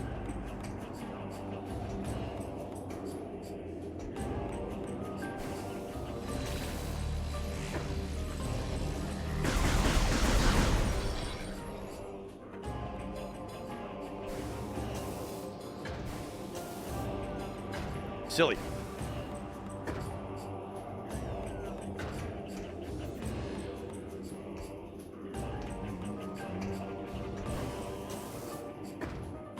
Okay, I've come to a point where I need to give this full attention for a second. We're in like the first room of the game where I've been left to my own devices.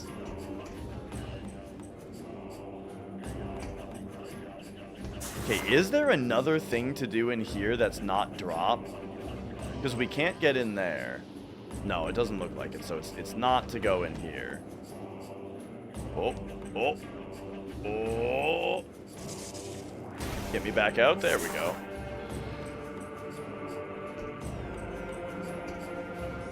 If I read this slightly more carefully, unit is connected to nearby security release node. They're probably talking about this, which I already... Or no, that's the one that I haven't already done. Okay, and then this one... Enter the shafts to access the locks. I got a shaft for you. And then this is the one that I've already opened.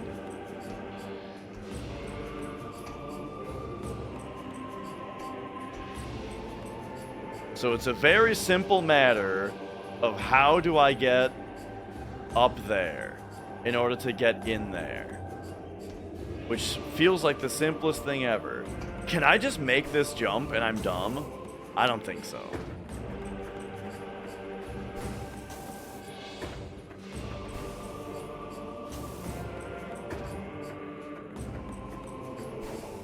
Oh, whoops. We need grapple for that.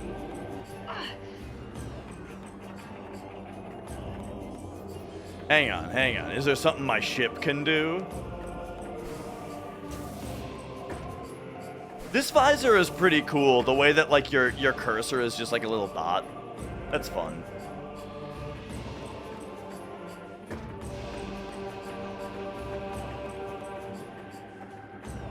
Maybe there's something more we got to do kind of on this outside part. Oh, yeah. Like, what if getting up here? Ah, that gets us up here. Okay, so we had to go back out to the outside part. Gotcha. Very simple, very dumb. Dumb as in I'm dumb. Got it. No problem. All right, back to talking about farts.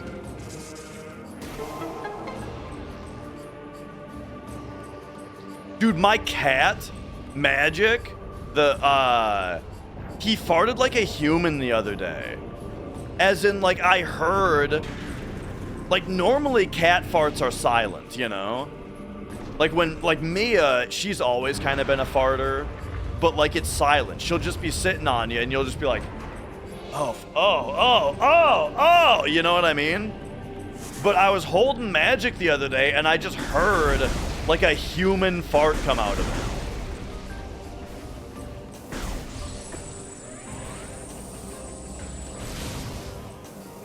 Game looks more fun than Twilight Princess? I would absolutely agree. Twilight Princess, I'm sorry to say, look, I'm not a huge fan of 3D Zelda games in general, and Twilight Princess is like the perfect example of just like, it is just not my kind of game. I think Twilight Princess is like extremely tedious and boring.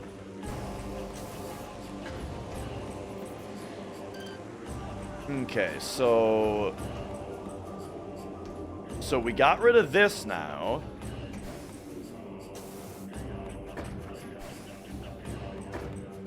And yo, Frost came in at the right time. It's like I'm saying, our other cat, not surprising. But Magic, he's never done that before. Okay, I think we gotta like pull this way, and then now we can pull it out. Yeah, all right.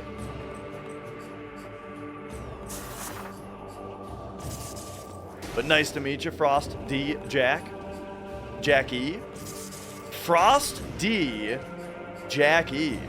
But nothing to do with Jack Frost, right? And Pyro Jack.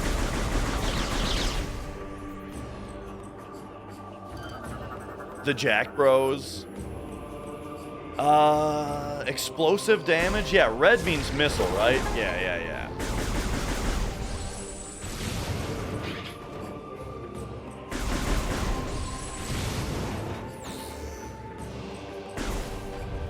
I'm sure the more I use the Wii remote controls here, the more I'm gonna like them, I think. I feel like I'm getting pretty used to them. I know I already said this, but like Mario Galaxy, I remember collecting the star bits seemed like such a pain in the ass at first, but then by the end of the game, you know, you're just doing it without a thought.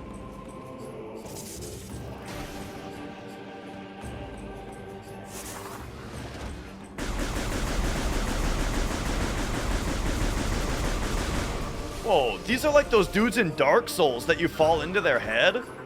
You know what I'm talking about? In Lost Izalith?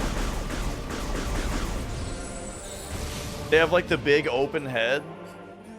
Okay, this, we need some kind of melting power. Maybe I should, Ooh! You always love to see that.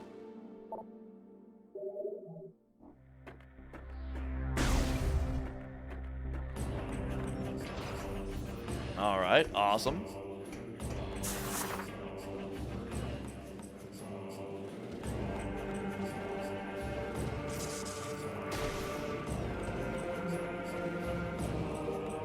Get a dog that would rip some hot bubbles. And then just get up and leave the room. Oh, yeah. Like, that, the dog's not dealing with it.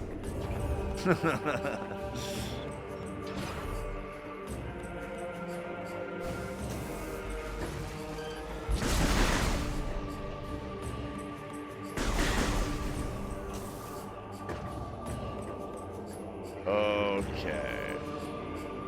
More ice here. Phazon signatures present. Oh, okay, here we go. And then this is gonna be...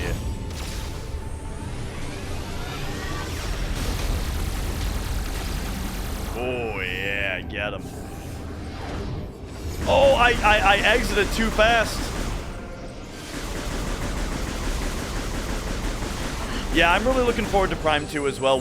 Or Prime 4, I mean. One thing that I'm particularly looking forward to is that, from what I've played so far, in Welcome Tour, all of the games in Welcome Tour that use the mouse, I was very impressed by how good the mouse feels. So, like, playing it mouse and Joy-Con style, I think is going to be really cool. All right.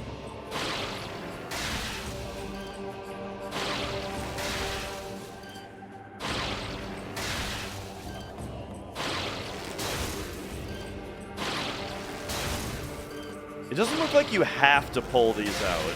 It looks like it might just be for visibility.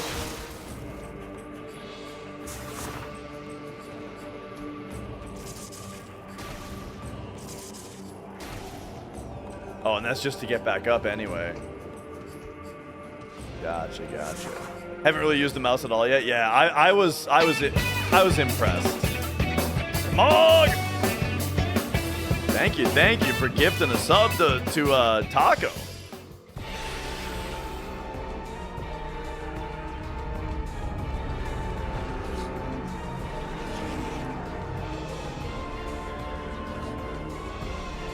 All right, here we go. Let's scan these boys up. Reptilicus Hunter. Target can generate a personal cloaking field around its body. Can it now? Whoa!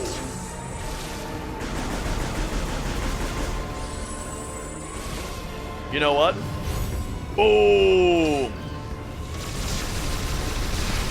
Sign me up for some of this on these guys. Ba-ba-bum, ba-da-da-da. And Tavis, also thank you for subscribing. Damn! Thank you.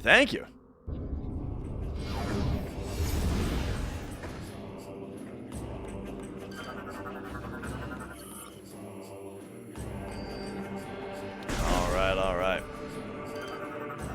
Yeah. enjoy the ad-free month. War Golem without power, unable to activate with current suit upgrades. Oh, okay.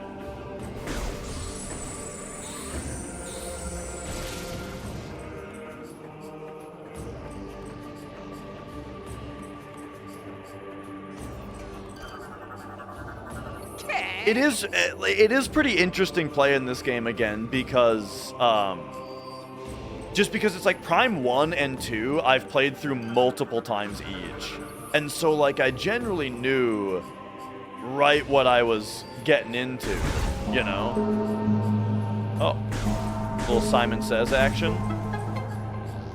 Like by knew what I was getting into, what I more mean is like I had a rough idea of where to go. Prime 1, I can just blast through kind of no problem. Prime 2, I was saying, oh, it's actually interesting the way that, like, I gotta think a little bit more about where I have to go. I don't always know where to go in this one. You know, so that was fun. And then Prime 3 is like, I've basically never played this game. Even though I played it a ton when it came out. That was almost 20 years ago, you know? So, I basically have never played this.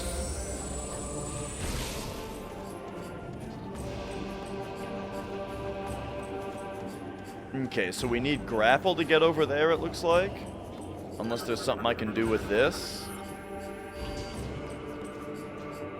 I mean, that looks like a whole morph ball section over there.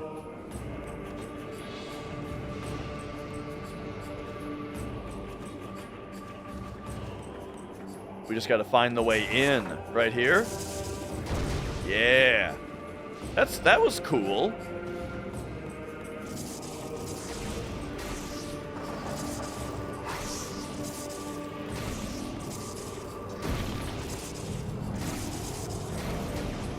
Oh. Huh? The double jump isn't working? Am I just bad? Huh. Oh, that's right. This one has spring ball right away.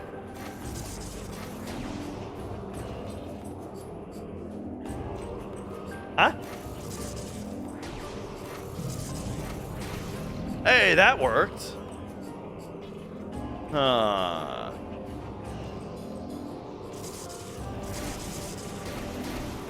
Now it's working? Okay, I'm just bad. Wait a second, I think I remember this. Don't these make you float? Yeah! Okay, okay. I have, I do remember some things about this game. That took me a minute, though, to remember. Nice.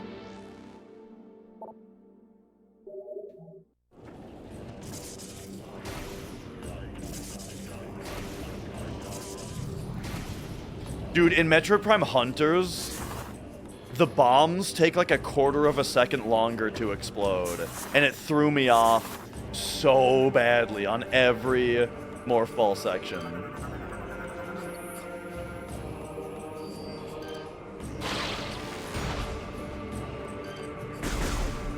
Oh, oh. Now what? Several liters of unstable fuel gel. Oh, you don't say.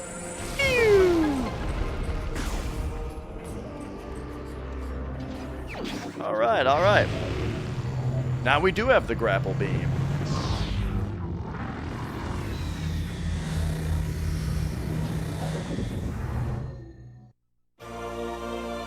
Okay.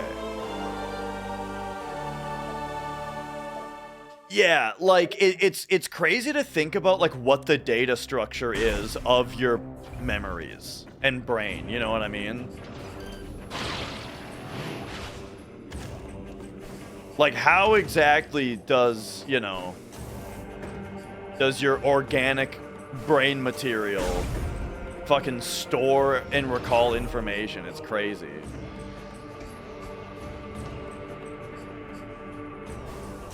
Okay, so... Oh, that's the wrong thing.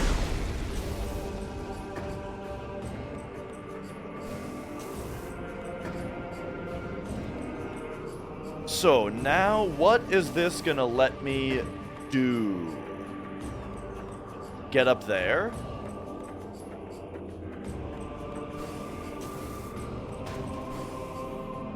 Because now if I stand on this thing...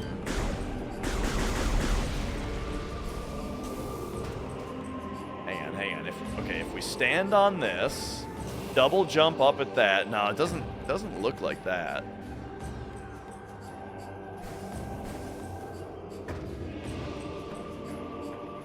Yeah. For those things, like remembering it, I bet if I had actually read the scan, it would have just told me. Probably. Oh, wait. Okay, we go this way. Ah, I see. This is how we get back out from here. But, like, specifically what triggered that memory was that when they hit the ball, on the way in, when I got hit by a couple just trying to go in, each time one of them hit me, it, like, juddered.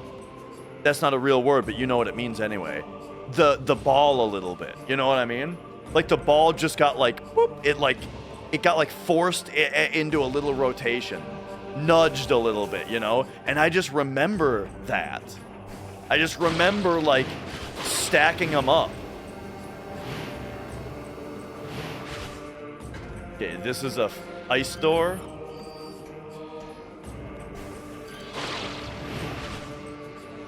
What? You can't double jump out of a... You can't triple stamp and double stamp. You can't double jump out of a grapple beam swing.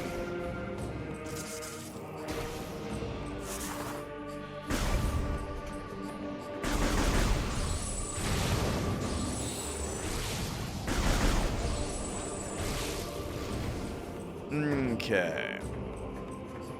Well, I guess we're backtracking to where this is going to be particularly useful. We know we can blow these up now, though. So now we can go in here and then in here. Have I not been in here yet? Oh, look at that. Very nice.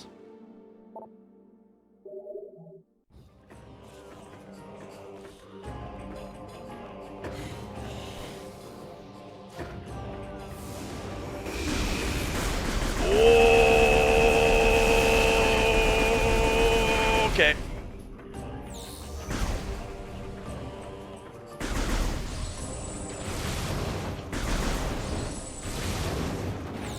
And yeah, sometimes I feel that way as well, that like I don't retain a ton. Okay. I did already go this way, right? And I needed hot power. I needed hot power for... Whoa!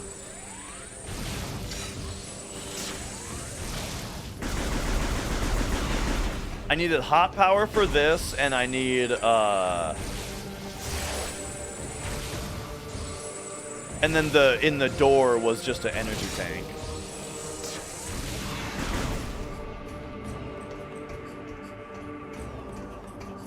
Alright, that's fine. See, like, this part of the game right now, pretty good, you know? We're just Metroiding around. Because, like, now we've got a grapple beam.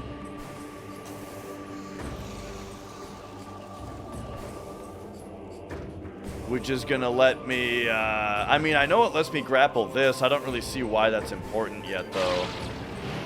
Like, okay, so I can do that. Let me check my map again. Yo, Greg. Yeah, I don't see anything I need to do this way, so maybe let's try to get into that door back there.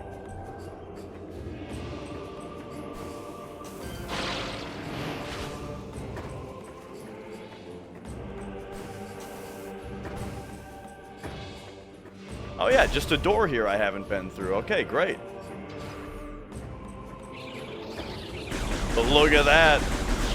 We needed the grapple beam right away.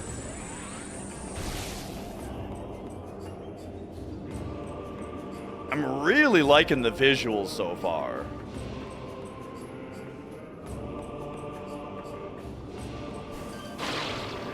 Ooh, there's a missile tank up there.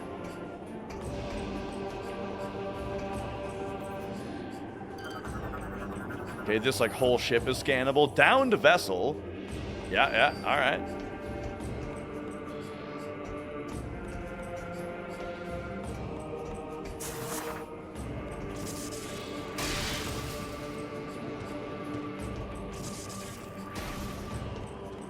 Let's go.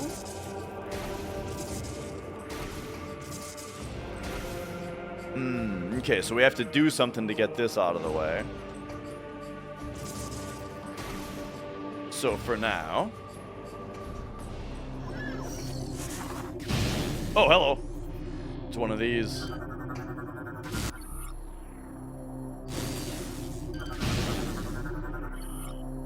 The atomic corporeal energy that slews explosive segments of its form.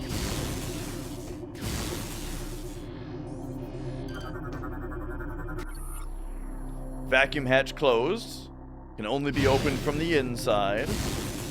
All right. Oh, there we go.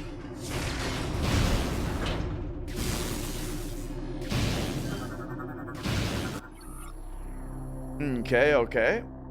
Connect the rods. Oh, they want me to do this. All right. Stuff like this is a little, like, silly, tedious.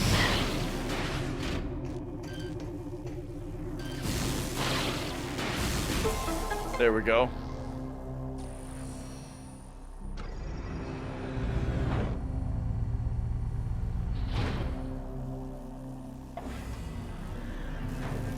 Ah, so this is probably going to be like pick this up with the ship.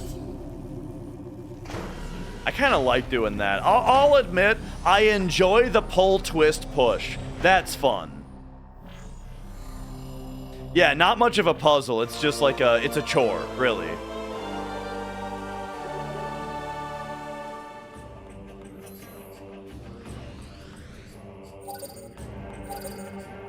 Oh, now, okay, right. Now we can fly the ship to these places. Right.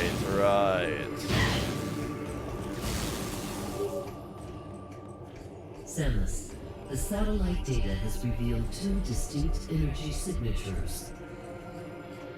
They must be supplying power to the siege shield. If these targets are eliminated, the shield will be removed. I like that the text is actually part of the visor. Like, look, if I do this, the text moves. It's actually like a part of the screen, the helmet readout, visor readout. See, this kind of thing annoys me though, that they tell you right where to go, because like in Prime 1 and 2, you could turn that off. The hint system, you could turn it off. And then the game didn't tell you where your objectives were. But in this one, they don't have that option.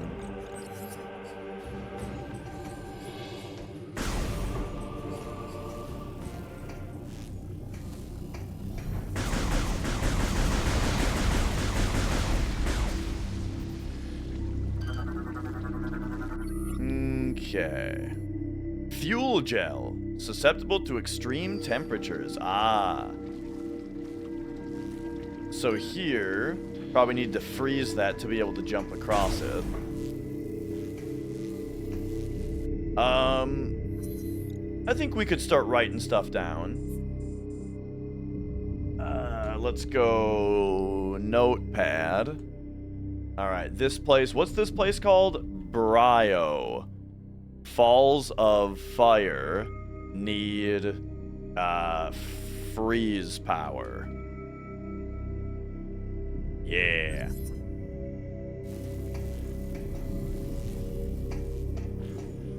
Yeah, it's as far as Prime 1 and 2, it's kind of buried in the menus. Whoa. Okay, so this only opens from the other side, eh?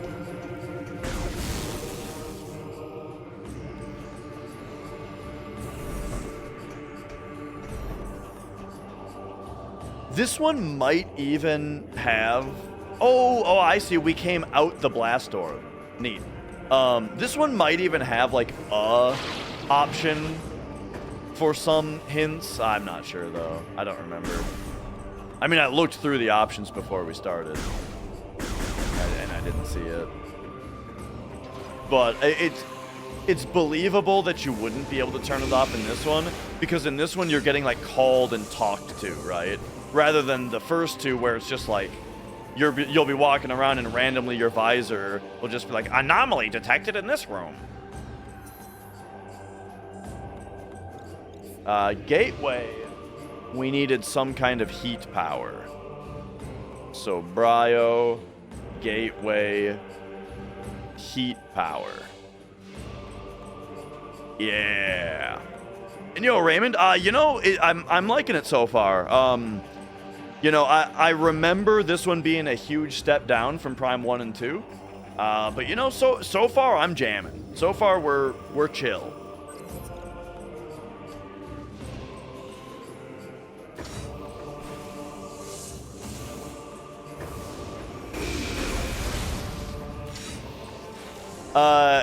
Yeah. I don't know anything about Prime 4 yet, really, but I've seen the YouTube thumbnails, and I'm very worried.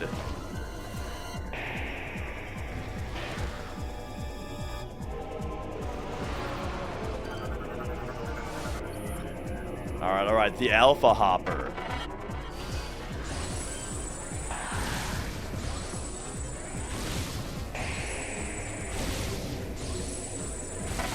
Oh, I'm dumb.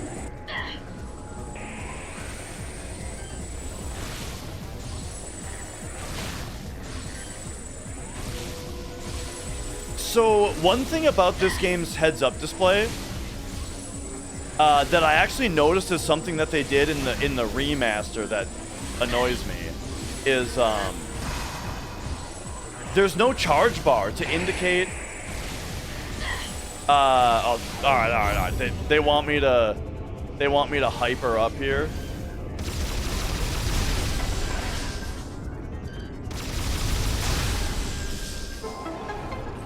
They in Prime 1 and 2 there's a little charge bar, that tells you how far you're charged, and so they took it out of this game. This game doesn't have it for some reason, which is I'm noticing, and it's bugging me. But then also the remaster of Prime 1, they also removed it.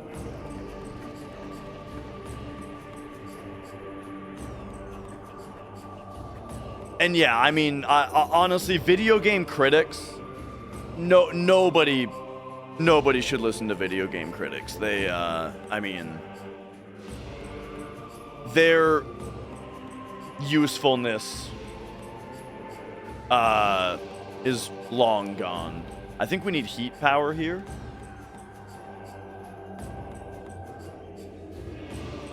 Like, I'm trying to think, I mean, when was the last time ever, that like game journalism criticism was like effective? Well, okay, here's the thing. Here's kind of my thoughts on game critics. Is something like a Metacritic score, all the critics' scores aggregated into a Metascore, that I think is totally useless. But what you should do is you should pay attention to people who you just really agree with, Maybe it's someone like Video Game Donkey. Maybe it's, or maybe it's someone like fucking Maximilian Dude. Or Asmongold or someone, right? Someone who, like, you agree with a lot of what they say, or you agree with a lot of their game opinions, and then pay attention to what they say about new games. What are they recommending you? That's kind of how I've always done it. Like, even when I was a kid. When I was a kid, the first game magazine I ever subscribed to was GamePro. And GamePro had a lot of different editors, all of the magazines had multiple editors. And There was one editor for GamePro whose name was Star Dingo. I remember Star Dingo. And it was like, that guy, we liked all the same games. And so... And, you know, and so that kind of thing, right? This Metroid game isn't for you, I totally understand. That it's a lot less like the others. Like, I feel kind of similarly with like Metroid Fusion, where I think Metroid Fusion is a really cool game, but like it does not do the things that I go to Metroid for, you know? Like, yeah, it's a fun action shooter for Game Boy Advance. But it doesn't really scratch the Metroid itch so much. I mean, there's cool stuff happening here like that. And the thing is, like, yeah, and also, like, what I'm saying about just, like, finding a critic that you really agree with, you don't even necessarily have to agree with them about everything. You know, like, if it's a certain genre, like, let's say you do really like Donkey, but you also really like JRPGs. Well, then maybe if he, really doesn't like a JRPG, you're like, oh, I better check it out. Yeah, exactly, Zen.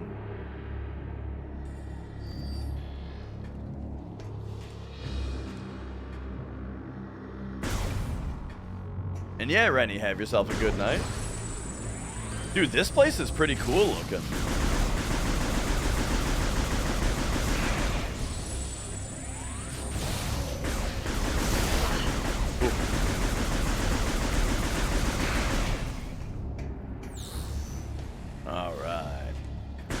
But yeah. So basically, what I'm saying is that, you know, just like your friends and shit, right?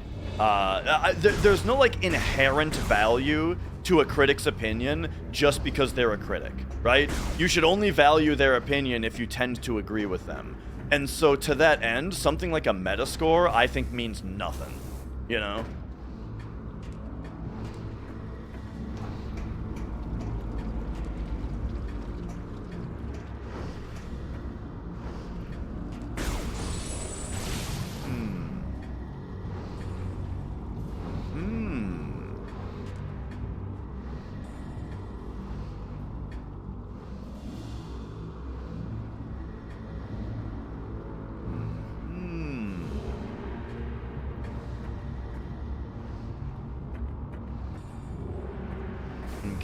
Okay. Oh.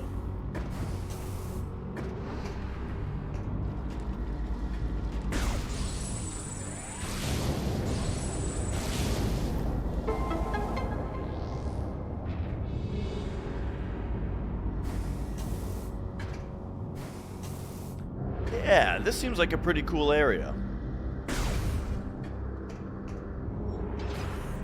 Oh yeah, let me just... There we go. I guess we should read these, right? The lore. You gotta do this. I'm here for the gameplay.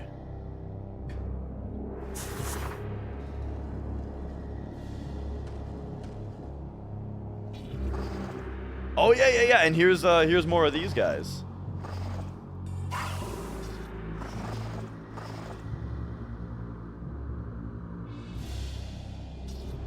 42% of 69 is the same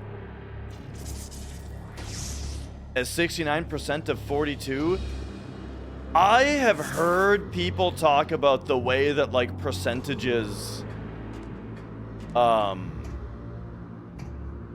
up like that in an almost unintuitive amount of intuitiveness, you know, where it's like that can't be true. Because it's too nice.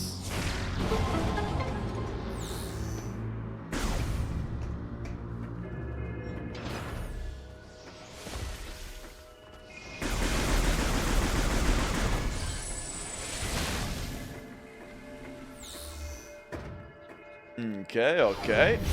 It's one of these. Oh!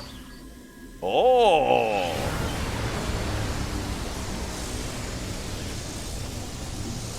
The corruption is beginning.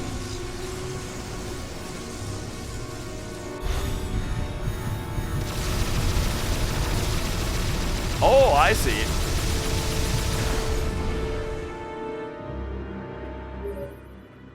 You got to get rid of it. That's a cool little we twist. just received very abnormal readings from your life support system. See, this is the thing about Metroid and about sci-fi horror, is that right now, you need to, like, let the player think about the consequence of what they just witnessed and be a little wary of the hyper mode from now on. Just let it marinate in the back of their head that there's something not quite right with this hyper mode. You don't need to call me and be like, Samus, what was that signal remember, you're never in danger because we're always reading your life signs while you're out there, and we always know when something's going wrong. You know what I mean? It's like, no. That makes it so much less interesting that we're being so closely monitored right now. I don't want to be monitored right now. I want to be alone. Yeah.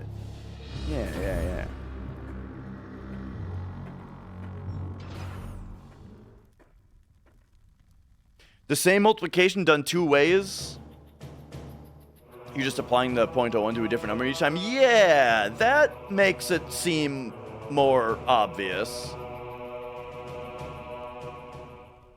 when you put it that way.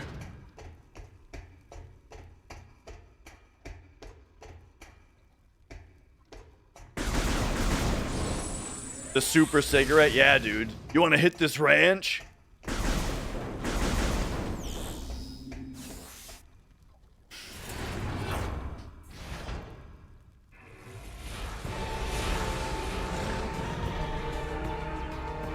Alright, what do we got? The Warp Hound teleports over short distances, vulnerable to cold. Well, joke's on you, I'm just hyper moding these assholes. Oh, yeah.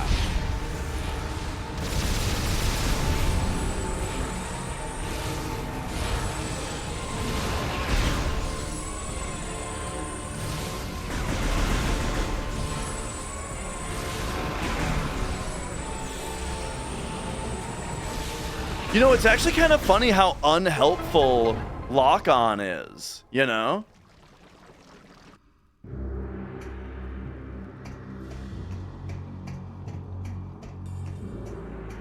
Because it's like, so if I aim to the right and now I'm looking at a guy that's on the right and then I hit lock on, what it does is it snaps the guy to the middle of the screen without snapping my aim to the middle of the screen. So then I just gotta like aim it, then I gotta retarget the guy. It's like target him once, lock on, target him again, you know what I mean? And I'm not complaining. I'm actually relieved.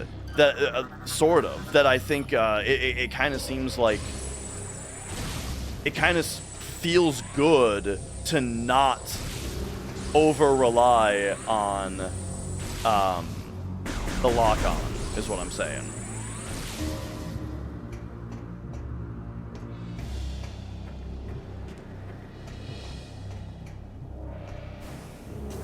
Okay, so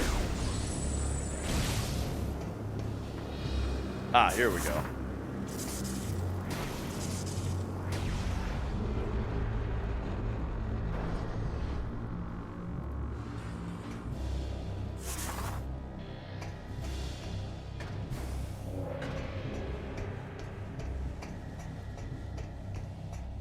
It's this little zone down here.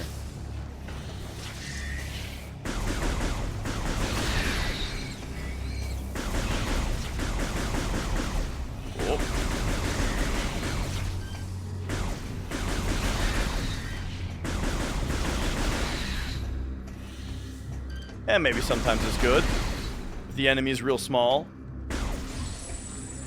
Because I guess if the enemy's real small, then you're almost doing it like a flick kind of maneuver. Like you aim at them really sloppily and lock, and then I don't know. I can, the lock-on will, it'll have a time and place. There we go.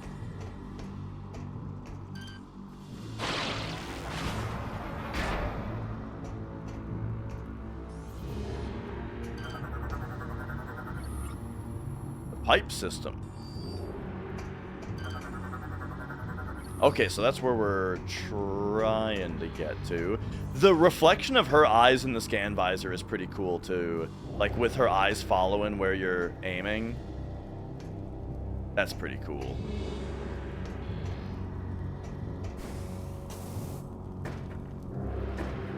Like, visually, I like what this game is doing a lot.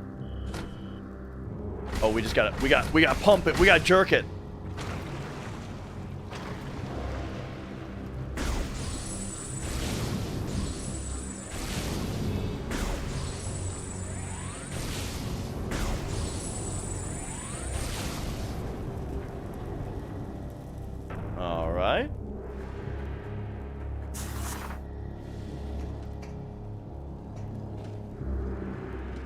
But generally, yeah, just really, this is a cool area, you know?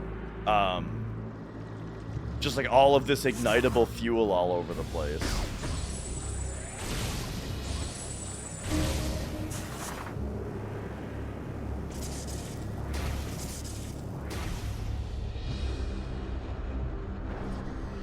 Okay, okay. So now... put me back in, and we're going around this thing, which is the thing that we were walking on before, so that's neat.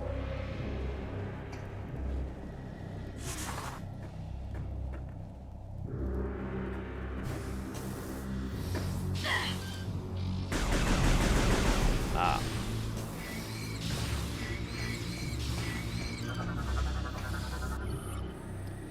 We got the Gragnall Adult. Oh. Oh, yeah. So you do that, and that's, okay, and that's just these guys in total. It said physical stress can weaken it, but then we're just tearing them in half.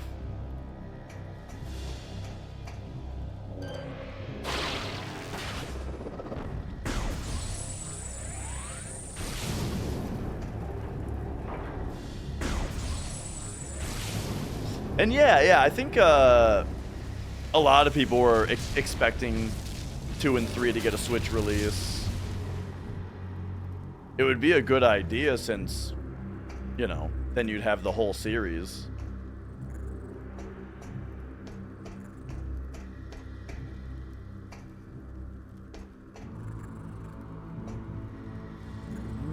Okay.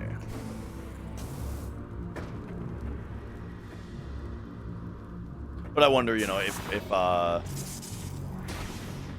wonder if the Prime 1 remaster even sold enough, you know?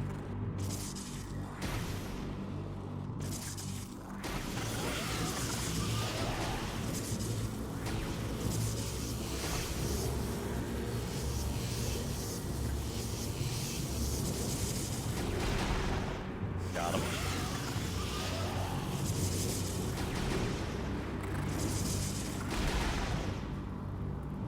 So that, okay. Right, makes sense. I was checking if that was fire or fuel. And then that, gotcha.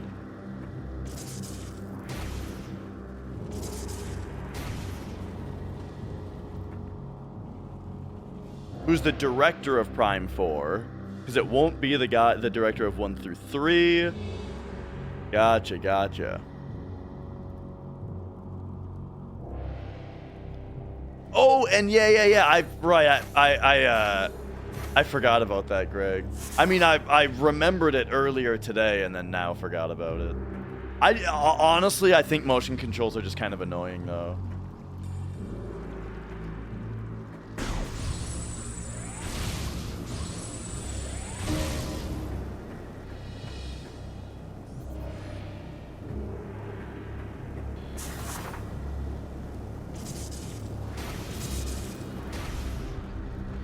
Okay. Oh yeah, old Randy is directing Prime 4.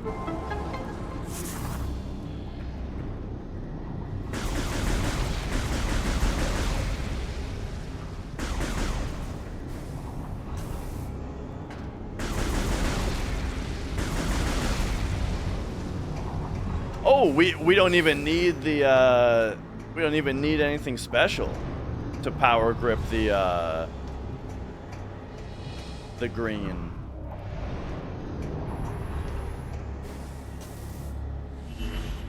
Neat.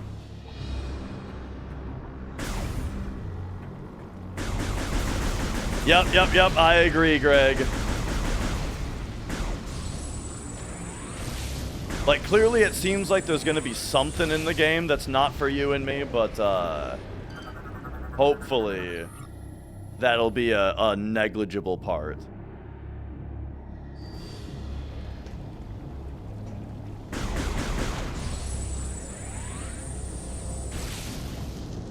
That's pretty cool. Now, this stuff is hot, right? Oh, yep. Oh, and I can't get out of it. Okay, hang on. Whoa.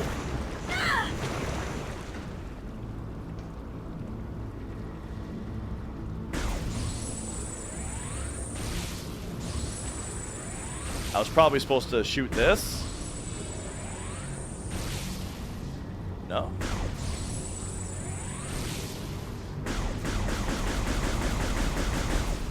All right.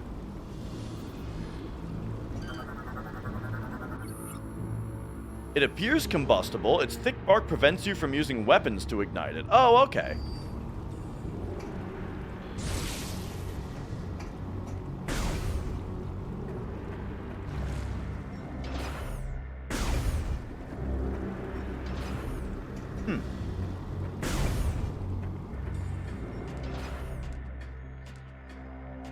Save point. I've not played Vagrant Story. I was just talking about that earlier today. That that game looks really cool, but I've not actually gotten a chance to play it.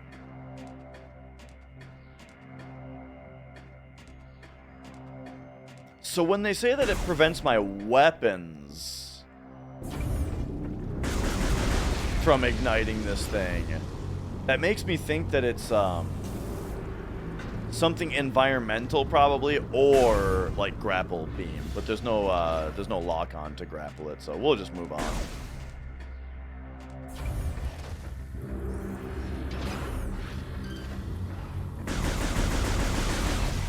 Whew.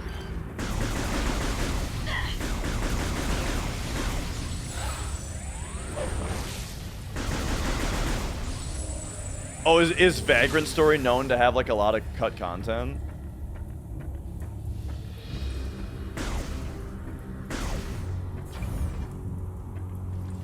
Kind of game that I may really enjoy. It definitely looks like it from what I've seen. And it's made by the Tactics developer, right?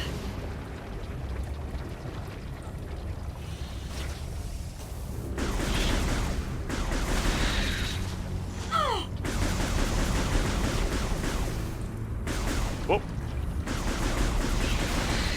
There we go.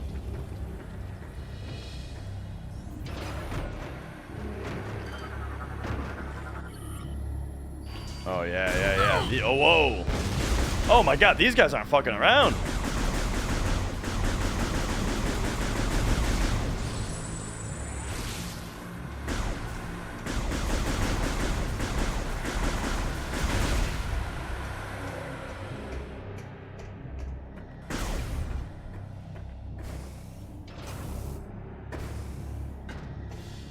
All right.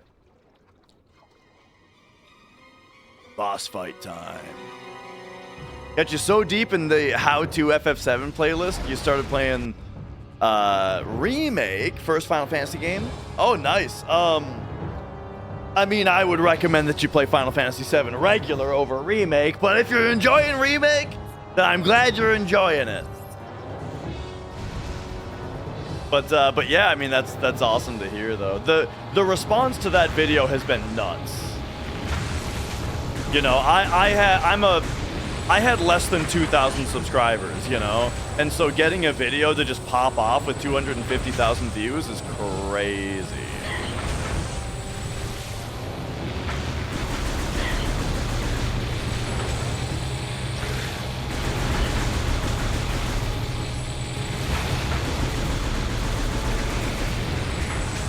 All right, you know what? I think we got a clean house here. Whoa.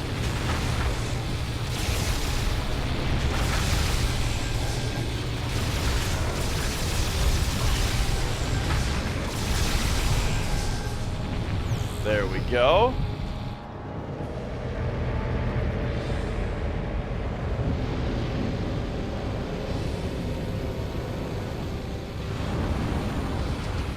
Oh no, there's more of them.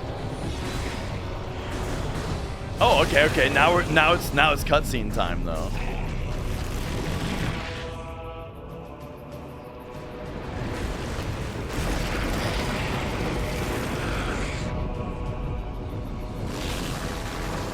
But yeah, I mean, I very much appreciate the kind words. Oh, the corruption is getting him, dude.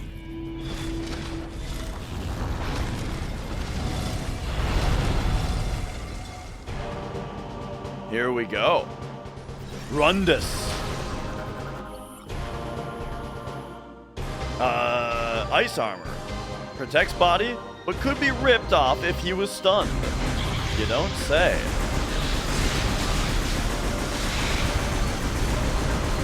Alright, he's surfing.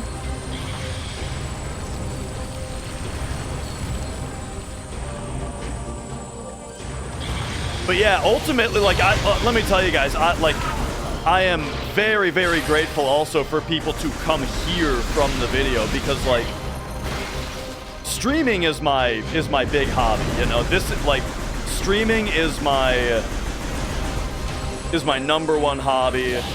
I've been doing it for a long time, just for the love of the game, you know, and so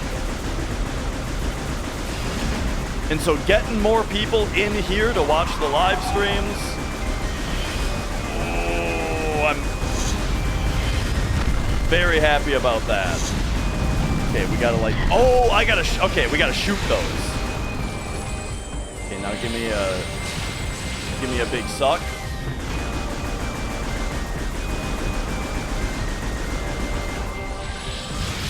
Oh, okay.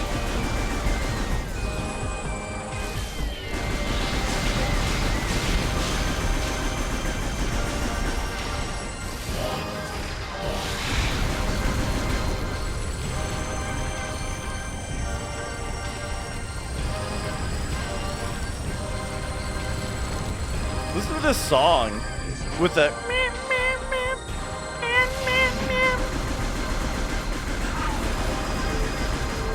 Oh, get him.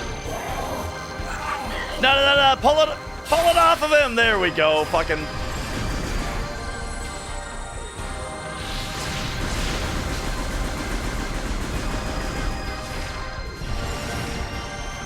We gotta start hitting him with the missiles. Whoa!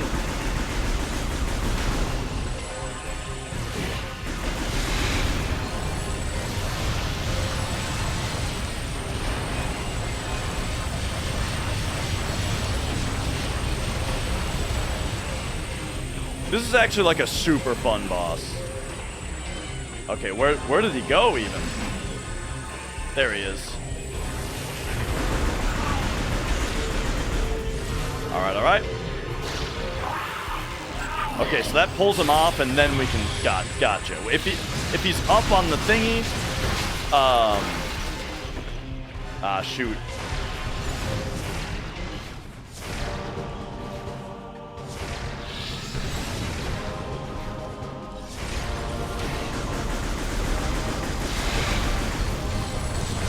Uh-oh. Well, Mia's here pulling shit off my table now. Me? Are you fucking serious, this cat? She just comes over here and immediately just yanks everything off my table that she can.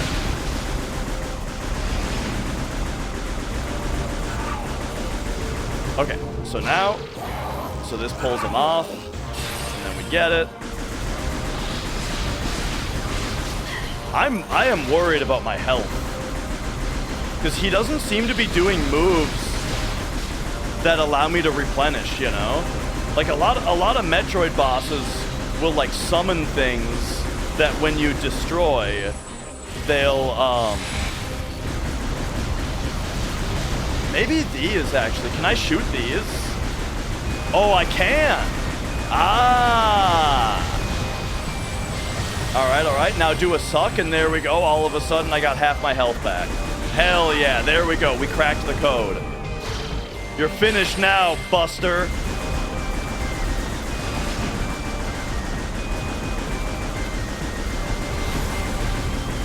Oh, he's going hyper, though.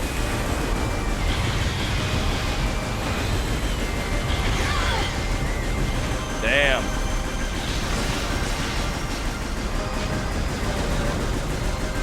How come it doesn't reduce his HP when he goes hyper?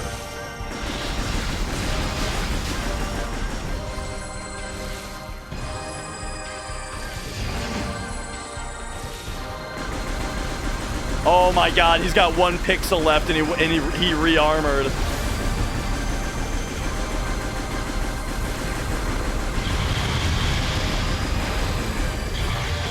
Oh. Wow, that almost killed me. He's going to kill me with 1 pixel left of health?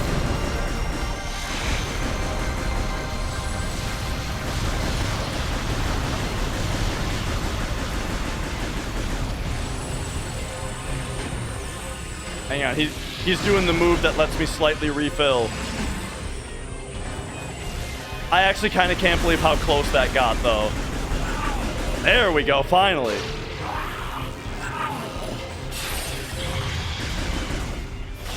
Boom. You should have gotten warmed up.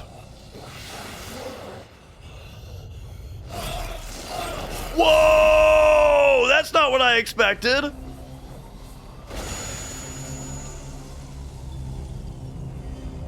Oh, wait, is he not dead? Because that looked like he died.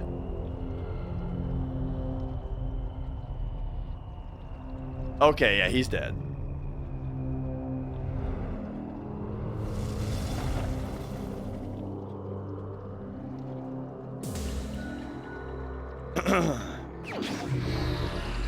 Boom, there we go.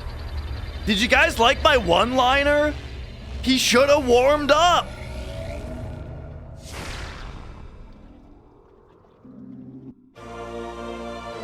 Yeah.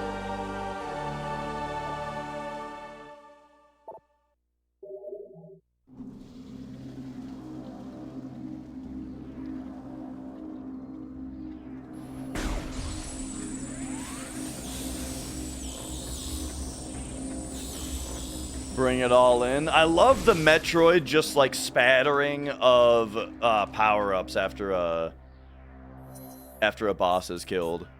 Okay, so my cat is walking around fucking with stuff, so if the stream randomly dies, it just know that it was my cat.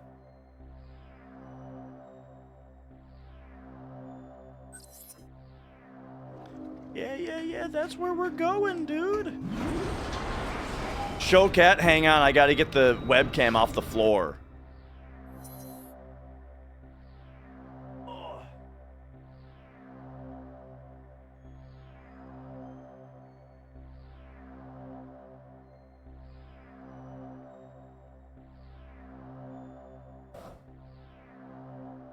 Well, she's back there.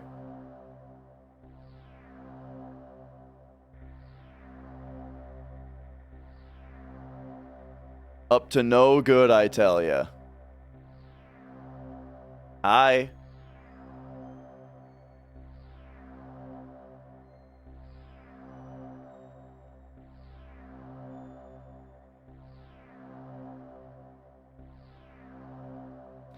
What is she doing?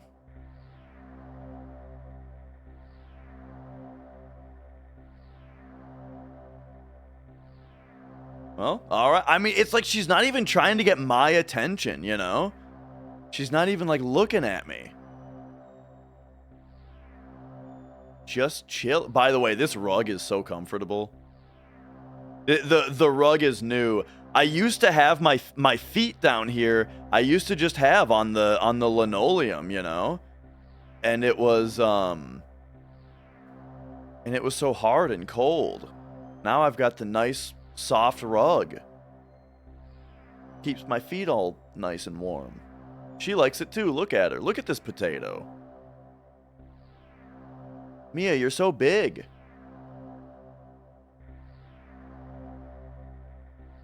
Oh. She spotted me holding the camera over her.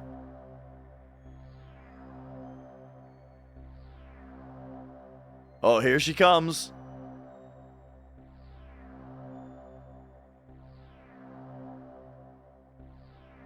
Oh. Oh.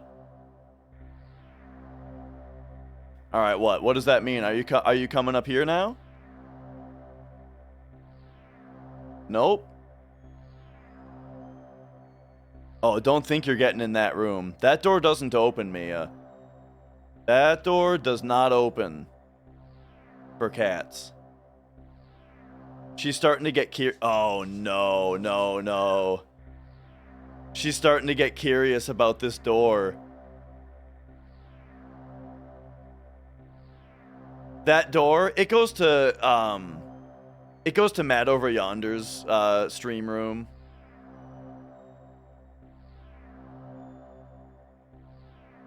All right, she's out of here. It's the utility room, just like the furnace is in there. The furnace, you know, some storage shelving. My collection of skeletons.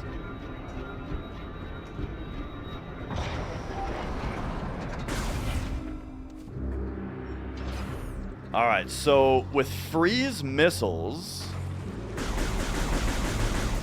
I'm guessing that we can now do this? What the hell was that?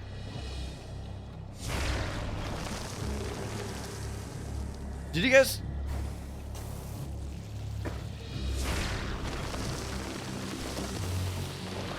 I swear like a fish jumped out of that gel pool.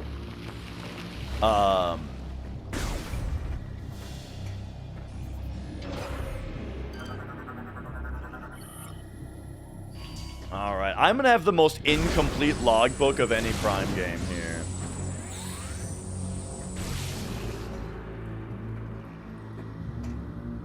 Alright, we got another one of these.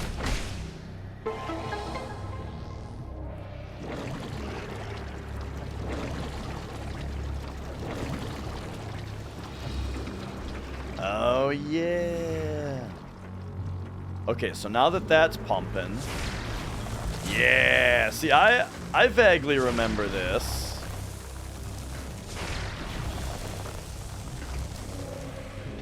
Boom.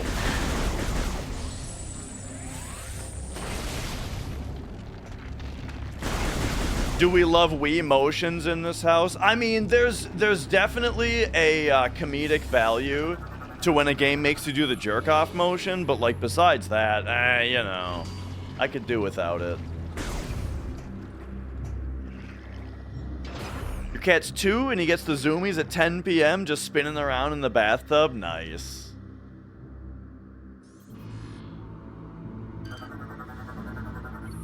Man, the first night that we took our 2 cats home from the shelter, they Mia just all night, dude, was just running across the house, running back, running across, then jumping up on the bed and fucking kneading my face a bunch until I'm like, fuck off, and then she'd run around a bunch, jump back on the bed, start fucking with my face again, and I was like, if this is, I don't know if we can do this, but luckily it was like the first.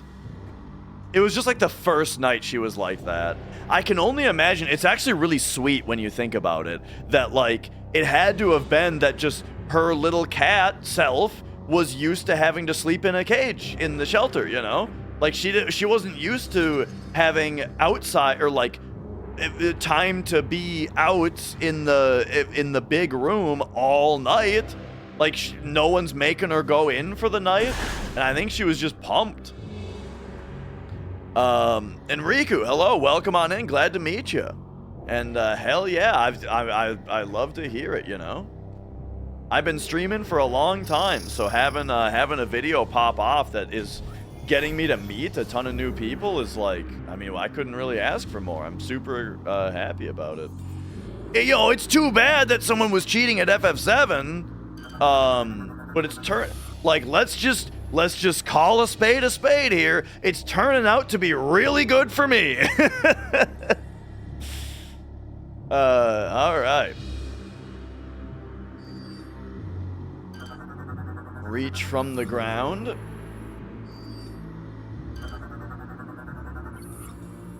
And I mean, you know, that's kind of what I meant when I said, like, at the very least, you know, we all know that it is content. People, it's dramatic, it gets people interested, and then, hey, if I'm able to make the video good, and then people are into the stream, shit, dude, what more can I ask for? What happened with FF7? I was verifying a run on stream, like I was doing like a run commentary verification, you know, and believe it or not, I caught someone cheating. Like real talk, like live, I caught somebody, This generator is supplying power something happening in the game that could only happen if they were tampering with it, and made a video about it, and the video has popped off. The YouTube algorithm picked it up. Before the video, I had like 1,200 subscribers on YouTube, right? And this video popped off and got 250,000 views. So it's been very good for me.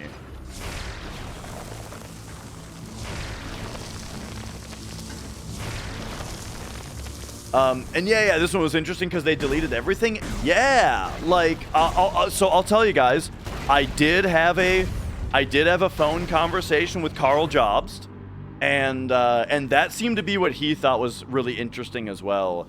Was that like, it's very interesting that someone would get caught in one game and delete delete all of their runs from all games. Like that's something that doesn't really happen.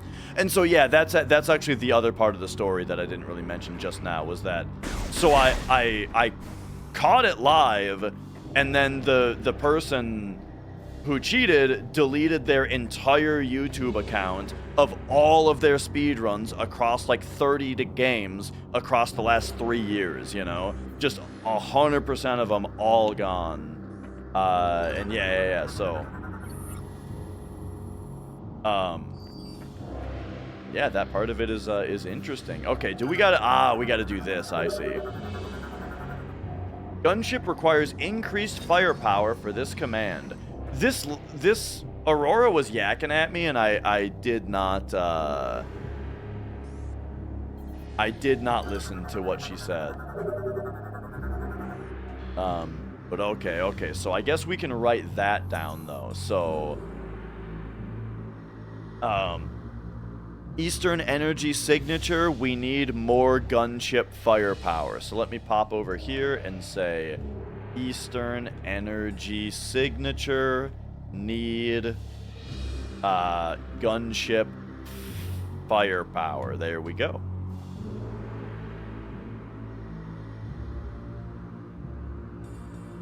Wanted to go out as the villain. I mean,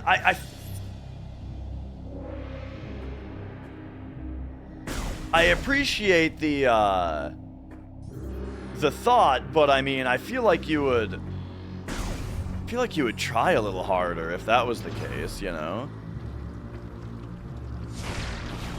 Like it wasn't like a spliced up world record run or something that would take a lot of effort and be world record. It was It was someone just doing runs. They were just doing runs normally, but in order to keep a run from dying and stay on a step route that they were clearly very unpracticed with, they were just like cheating a little bit, you know, to just have like their grind be easier, basically, you know, which is it's weird to do such a relatively small cheat and then have such a big reaction to it being caught, you know? Well, I say such a big reaction, but I mean, their reaction has actually been very quiet. They didn't talk to anybody. Oh. But yeah, Griggy, nice to have you here. Whoa.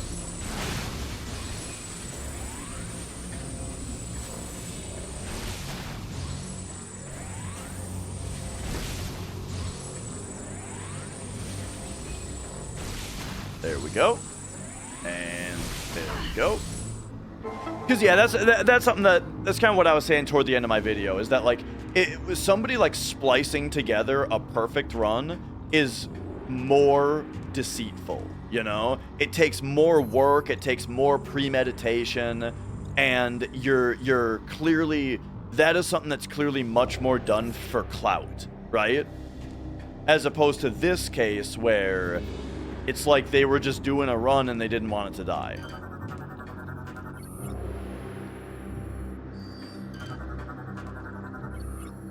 Phasite plating. Gotcha.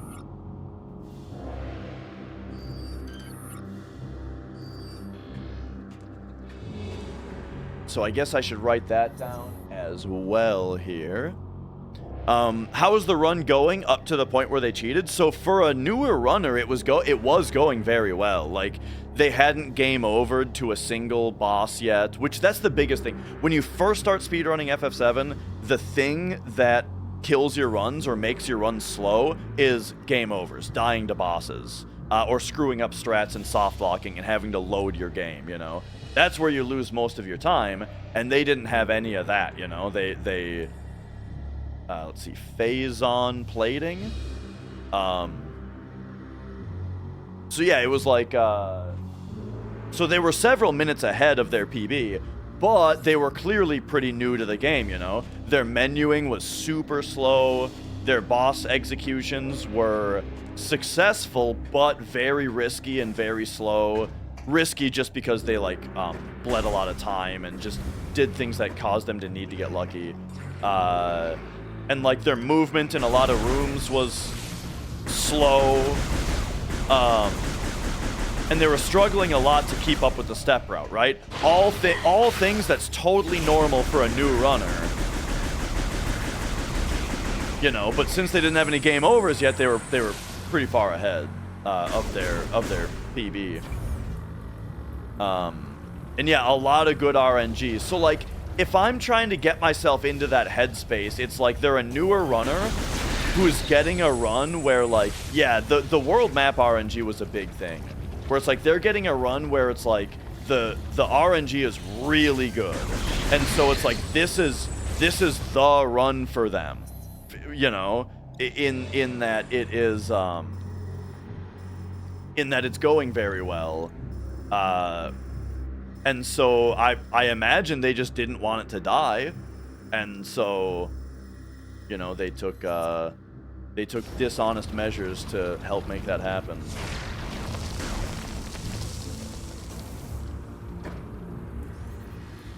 Metroid is going pretty well. I'm liking it. So where the hell is this gonna send me?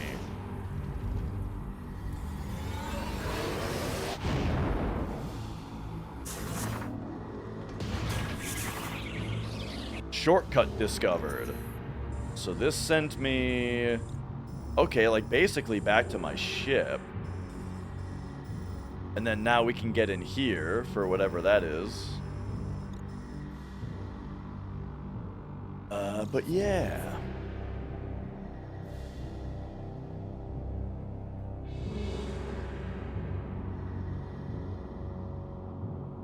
Well, it was one encounter, the Midgarter Ranch. The zero encounter was Nibelheim to Rocket Town. Remember playing these ones growing up? Never good enough to beat the first one on your own. The first one has some pretty tricky parts. Like so when I've played it recently, I played it on hard mode, and the last boss was actually a pretty darn good challenge on hard. Like, it took me at least 2 tries, maybe 3. Metroid Prime 2 also had a really hard last boss. Federation landing site on Brio. You may be able to use this facility to upgrade your ship.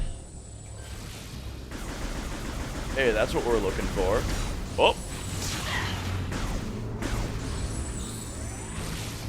Yeah, the Omega Pirate, definitely you need to, like, get the system down. Yeah. Okay, so now they're telling us to go over here. Alright.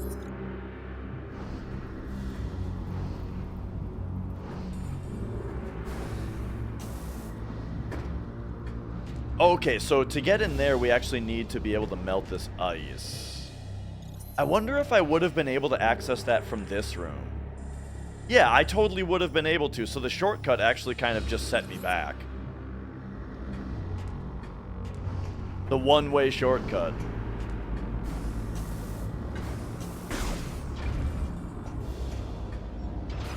I want to go back this way.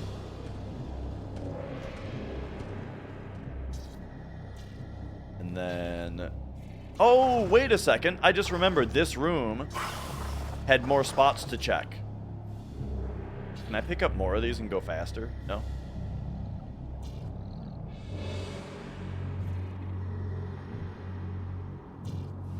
Like, I mean, this looks a little scary, but, you know. Ay. First game you beat as a kid was Tomba 2. I think the first game I ever beat was Kirby's Dream Land on the Game Boy.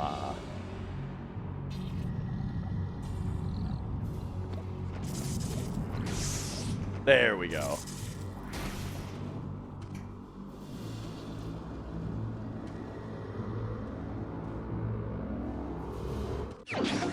All right, nice.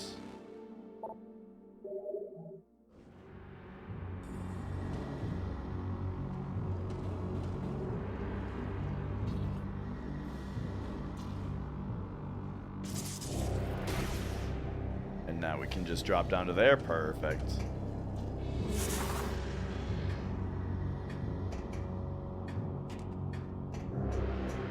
Okay.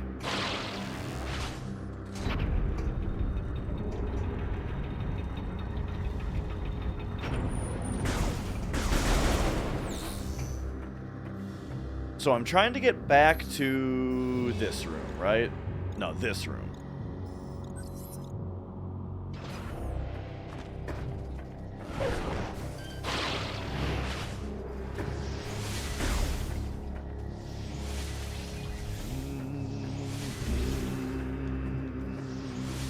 Hello? There it goes.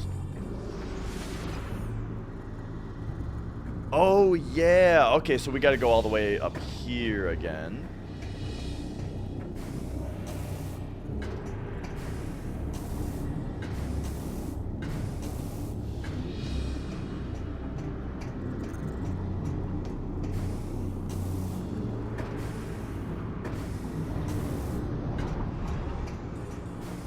Okay, man, hell of a run back. But here we go. So now, what if we ice beam you?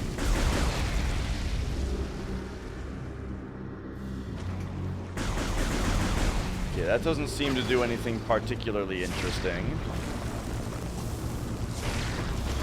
But what I want to be doing is getting over here. Yeah, see, we can access this room from this side. Is it just going to be nothing? Target must be moved into position to be used as an attach point for the connected system. does it now? Oops.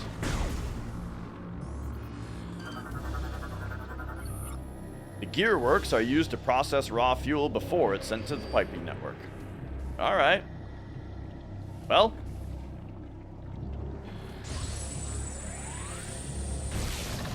Ah, there we go.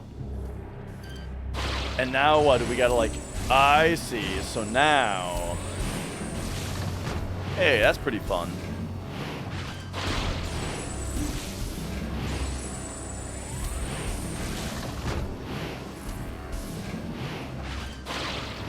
And yeah, I actually haven't played a ton of Kirby either. I mean, I played Dreamland growing up a lot.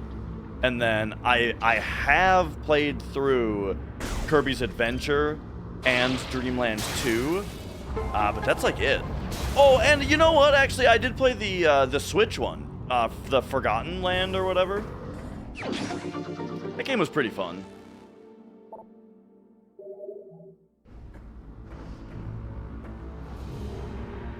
Is the new one out yet? Kirby Air, the new one. That Sakurai is directing. Is that out yet?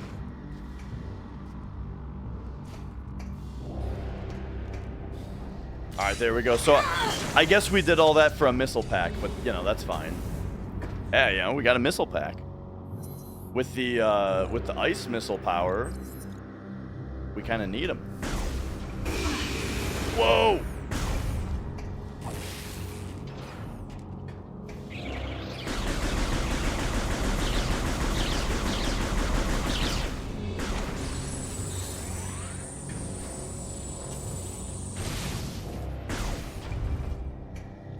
By the way,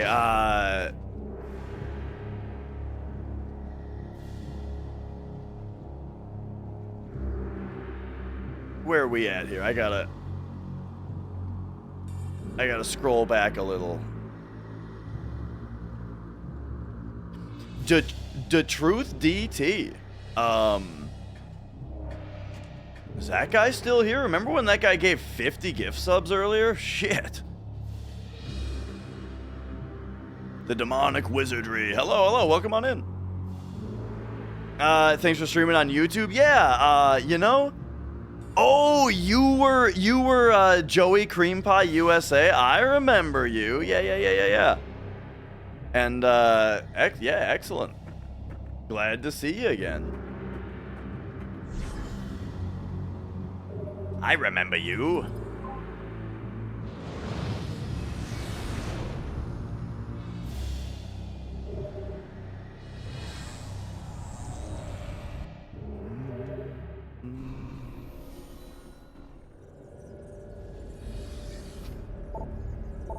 Okay. November 20th, that one comes out. Gotcha. Oh, so that's in 3 days. Gotcha. The old Thursday release. All right, so this is a place I haven't been yet, but they're specifically telling me to go right here, right now. And I think before the devil, you know. I think I'll just take their advice.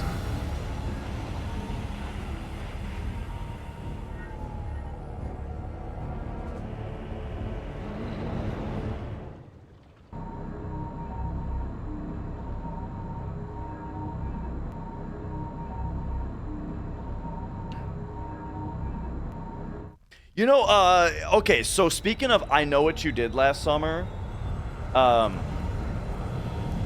it's kind of a funny thing to think about that the titles of video games, movies, books, they're allowed to be sentence fragments, you know? You're like Metroid. That's not a complete sentence, but you're allowed to call something that. So, whoa, this room kind of looks like a banjo or like an acoustic guitar or something on the map. So it's interesting to note when movies or games or things are called something that's a complete sentence, you know? I Know What You Did Last Summer is a complete sentence. All right, so they're telling me to go here. Maybe we can get there from, yeah, here or here using our new ice missiles. But you know, like what's some other complete sentences, names of things? There's a movie called like I'm Thinking of Ending Things, right?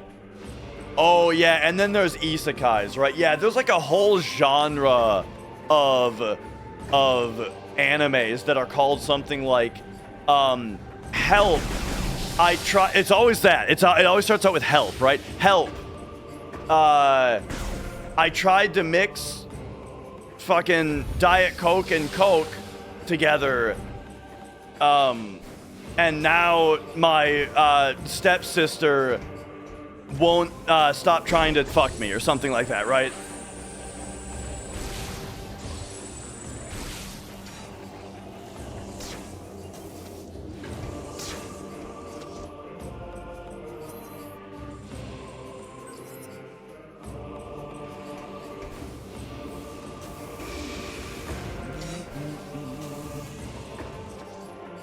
That's probably a real one, by the way.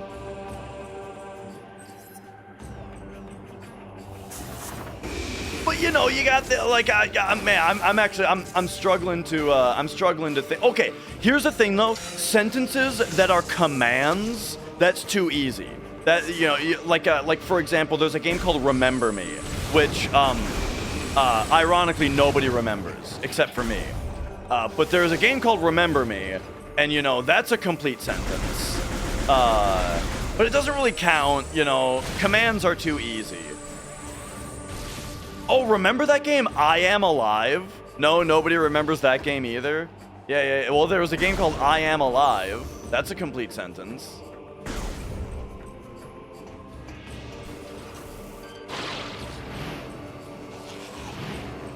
I have no mouth and I must scream. There you go. The end is nigh.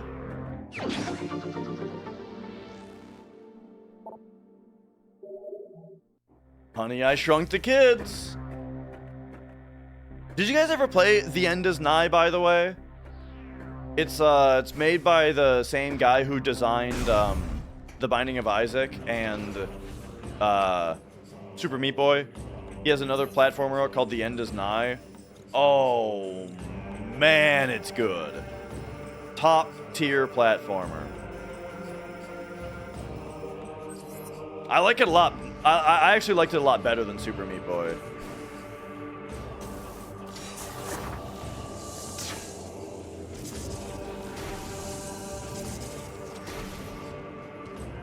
Thomas Was Alone. Speaking of like artsy fartsy in 2010s indie games.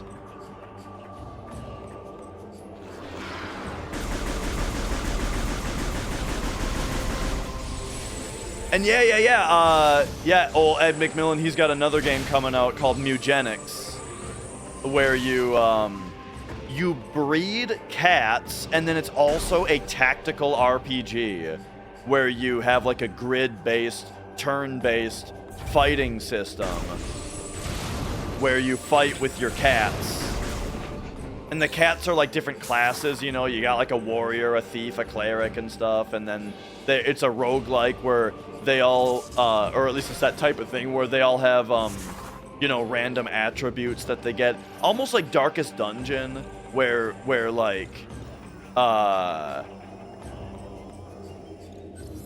like they get traits, you know, and then you do like a run with them. The game seems awesome. And that comes out, I think, in February.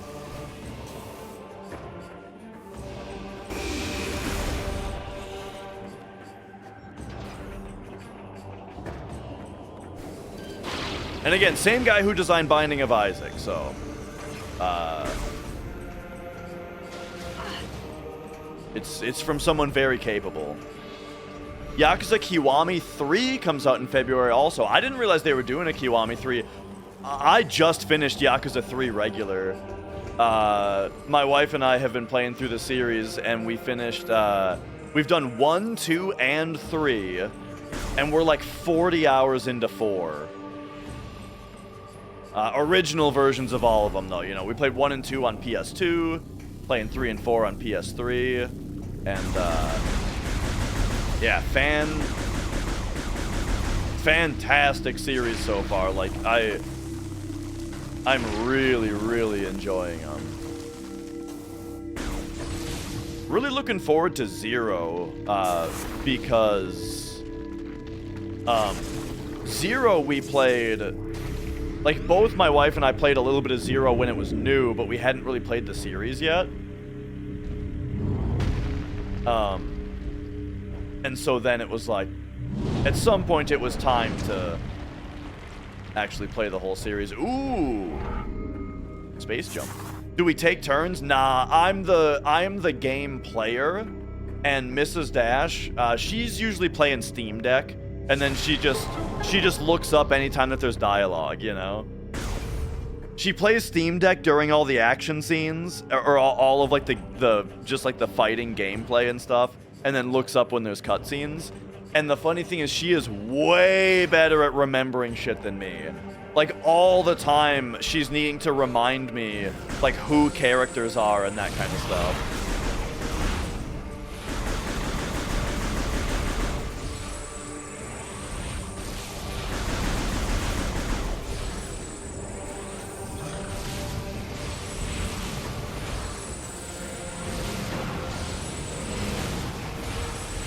You know what? The combat in this feels really good. The way that, like, because I'm aiming purely with my right hand, aiming and shooting and jumping, I've got a lot of freedom of movement. I feel like I'm playing Doom. I feel like I'm playing Doom Eternal. Jumping around blasting dudes, you know?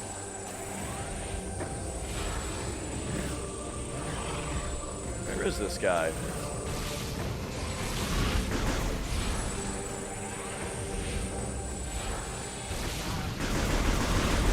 These guys have a lot of health, though.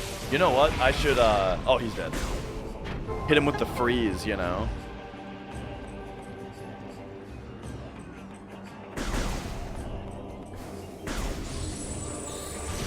Alright. But yeah, I've been really enjoying the first, you know, the first several Yakuza games, but I'm very excited to get to Zero and Like a Dragon.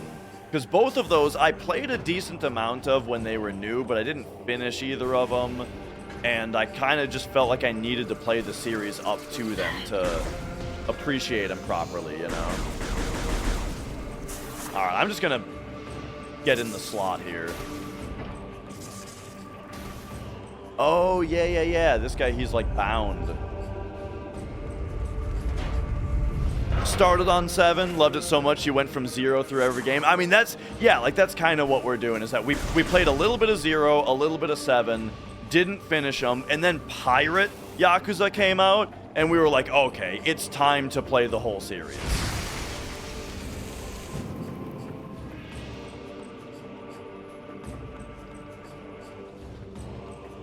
Okay, now that his leg is freed up, let's see if maybe now he can get a little further. Oh no, now he's not even trying. Now we're going in order, so we haven't gotten to Pirate Yakuza yet. We've done 1, 2, and 3, and we're on 4 now.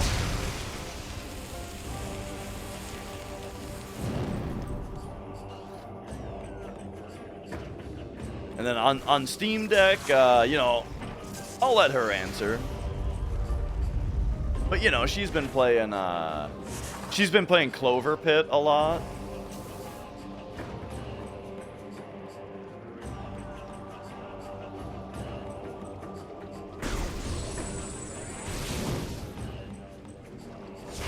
Oh, we gotta freeze this and then morph ball across it.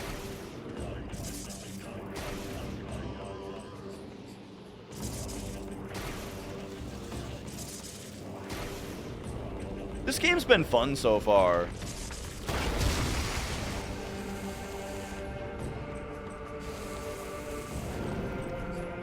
I think I was, you know what, I think this all the time. I think I was too hard on this game before, maybe.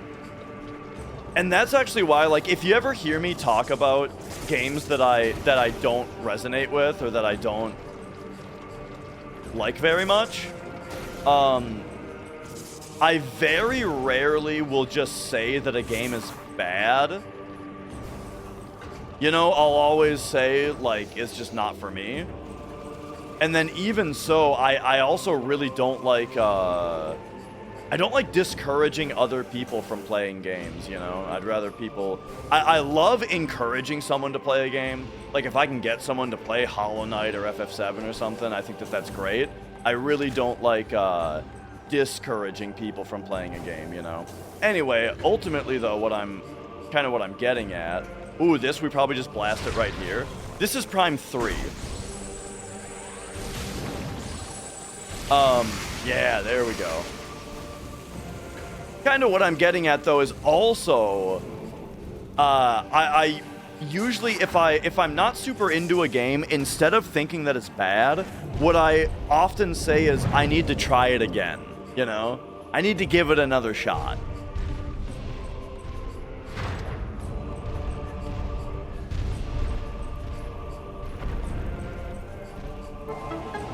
Nice, nice.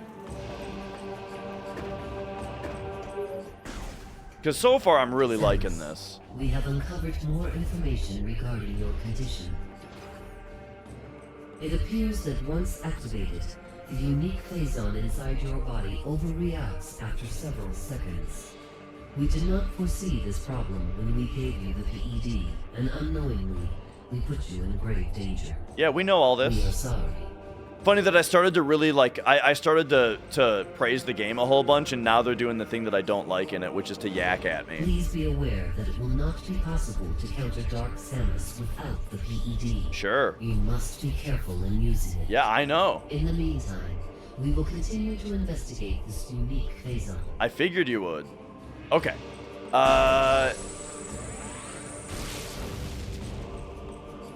Anyway, where the hell was I? And yeah, you know, try it again in 10 years, you know? Like, okay, so someone asked me earlier what my top 5 Final Fantasies are, you know? Oh, and I didn't mention it because it's not a top 5. But anyway, perfect example of a game that I just needed to try again, Final Fantasy 13. Turns out that game rules. And I was just not, like, mature enough for it when I played it the first time.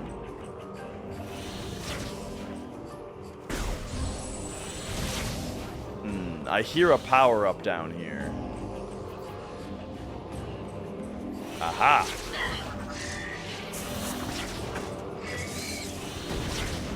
Nice! I'm glad I looked down here.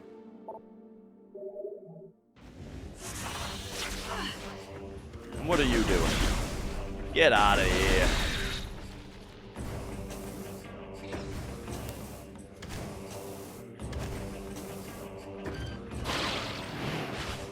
Go, go, go.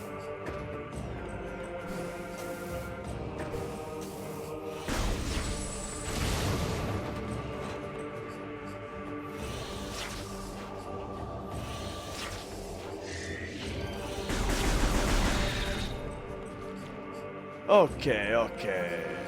Where are we now?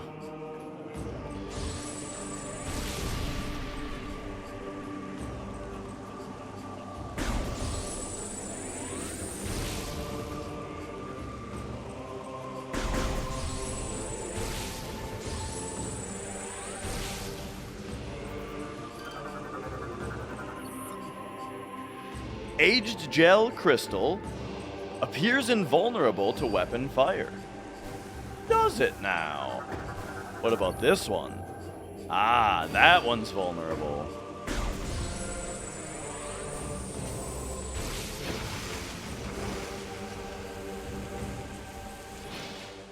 Neat. And then looks like we probably just have to shoot this one. Oh yeah.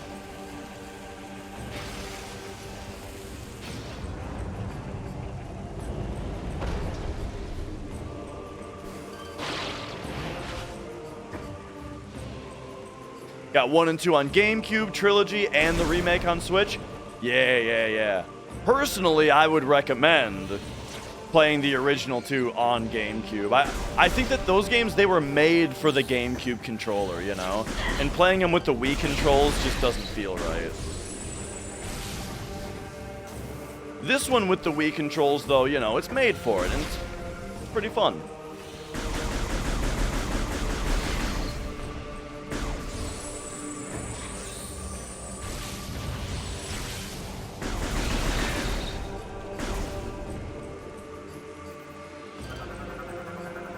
Alright, what do we got here?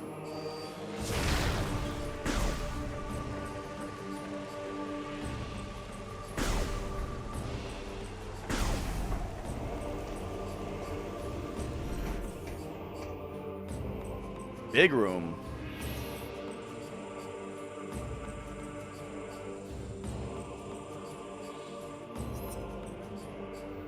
Okay. So, gotta get all this shit out of the way. And then... oh, sorry, I got behind on YouTube chat there. There's 12 or 13 now on your Steam. Yakuza games, yeah, because there's like 7, including 0, that just go up to Like a Dragon. Then you got Like a Dragon and Infinite Wealth. You got Judgment and Lost Judgment. You got the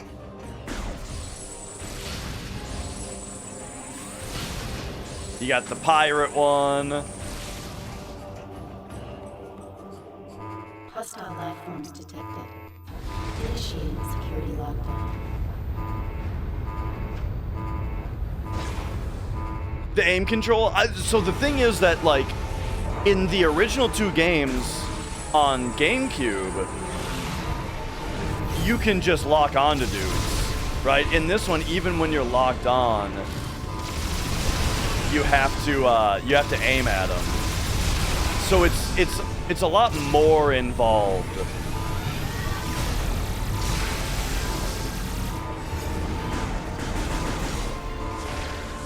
Aiming is in this one. Like, what I'm trying to say is that the aiming makes it harder, not easier.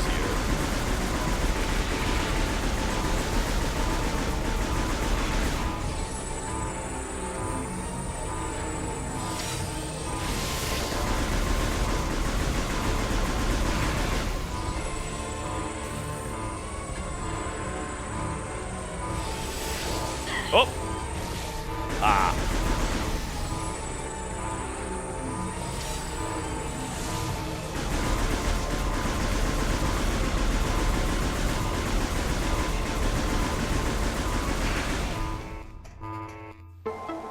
Got him.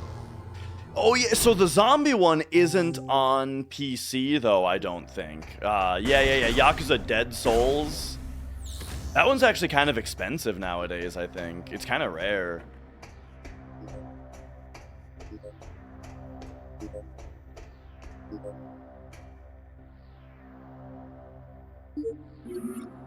Alright, so what happens if we press this?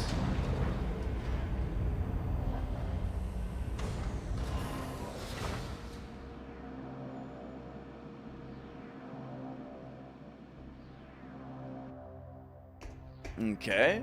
That puts a bunch of stuff in our way, but it looks like it's in a way where we're going to be able to get in there. Oh yeah, and then there's also one that's called like The Man Who Erased His Name or something. So yeah. There's like a lot of spin-offs and stuff. I think the missus and our plan is to basically just play 1, 2, 3, 4, 5, 0, and then I don't know if 6 or Like a Dragon came out first, but you know, whichever, basically release order, and probably not necessarily any spin-offs, at least not yet. Oh, okay, here we go. This kind of explains it. Except Pirate Yakuza. We're playing that one. As far as the spin-offs go, we're playing that one.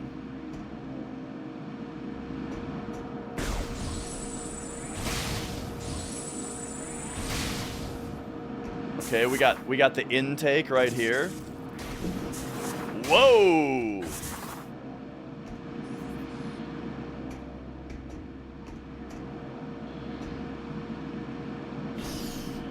Oh. Oh. Okay, we got an energy cell. I don't really know what I'm doing. I'm just going up to things and pulling on them. Oh, yeah. Isn't there a part where you have to, like, you know, spoilers for later in this game, but I think there's a part where you have to, like, fetch quest a bunch of these energy cells.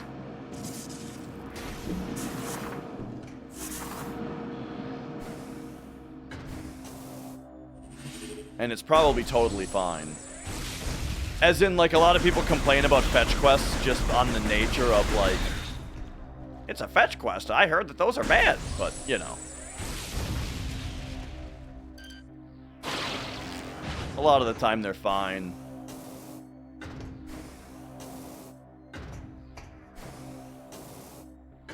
Speaking of, like, the game design things that that get complained about no matter what they are, or no matter how well they're done, you know?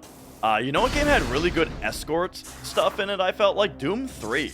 I feel like the escorts in Doom 3 were done really well.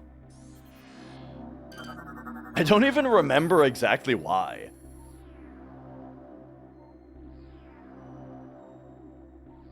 Bay door control system. Okay, yeah. I feel like you really don't need to scan stuff very much in this game, compared to the first couple, because instead you're doing a lot more like interaction. So bay door control system, engage to man. Oh yeah, because you just come up to it and you do this. Oh, there we go.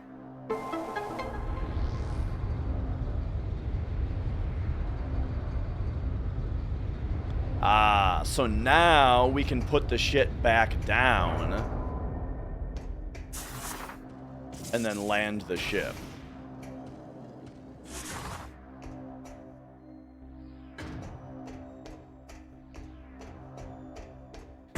Whoop. Oh. And forgive me, I gotta run to the bathroom. It's been forever.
Oh man, I somehow think that that's my first bathroom break today.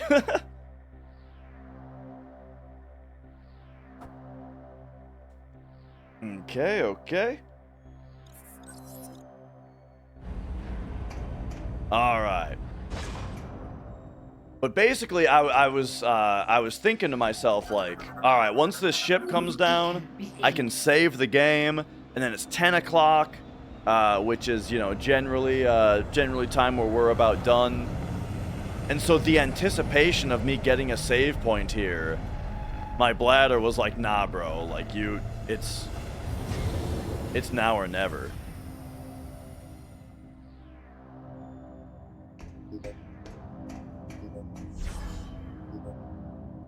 All right, so we can pop in here. We can take a shave. Oh, but you know what, though? I should, before I forget, I should do the thing that we're here to do. Which is to power up the ship's firepower. Like, this is the reason that we're here.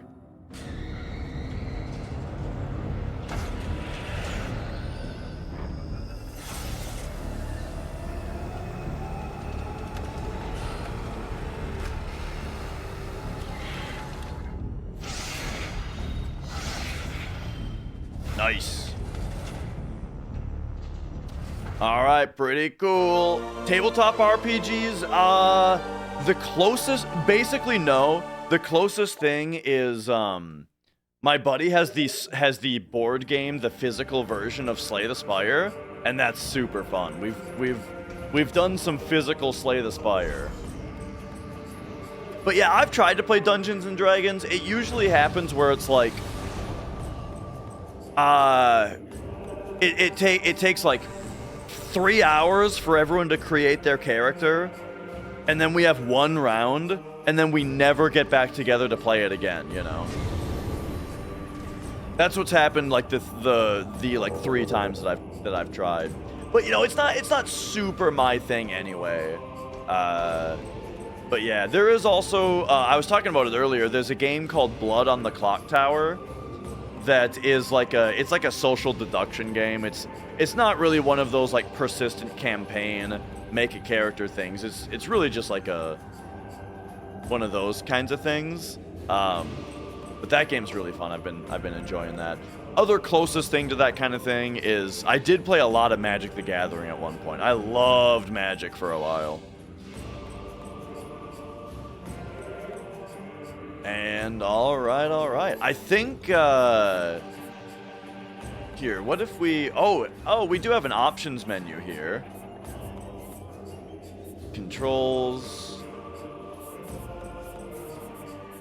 Okay, yeah, and then there's and I can put that up a little bit more. Hint system, there it is. We can turn this off. There we go. Okay. So they are still going to tell me where to go, but like Aurora is still going to tell me where to go, but this will at least turn off the extra hints. All right, so this game does have it. It's just, yeah, that's what I remembered being so frustrated about, is that this game has the hint system option that you can turn off, but then they tell you, but like Aurora tells you where to go anyway.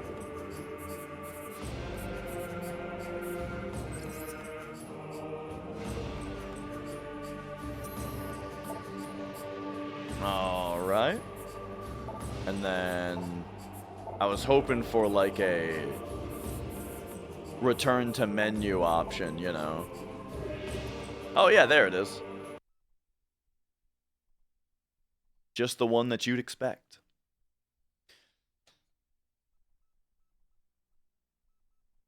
Alright. I think we're kind of I'm winding down. I'm wrapping up. I'm ready to just chill for the rest of the night. Did I play Commander? I was a Legacy player mostly. Yes. I loved Legacy, man. Just the idea where it's like the power level was really high, but not vintage high. And also, I think like I liked the idea that cards were either banned or they weren't, rather than restricted.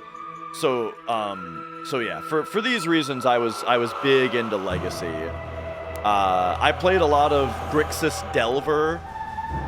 That was kind of my main deck. Loved red, blue, black Delver. But I also played a lot of Loam. I had one deck that was a brew that was really fun. It wasn't like super competitive, but it was just really fun. Where it had Seismic Assault and Life from the Loam, which was to, you know, and a bunch of cycle lands, right? In order to be able to dredge the cycle lands back into your hand, yada yada, and then no.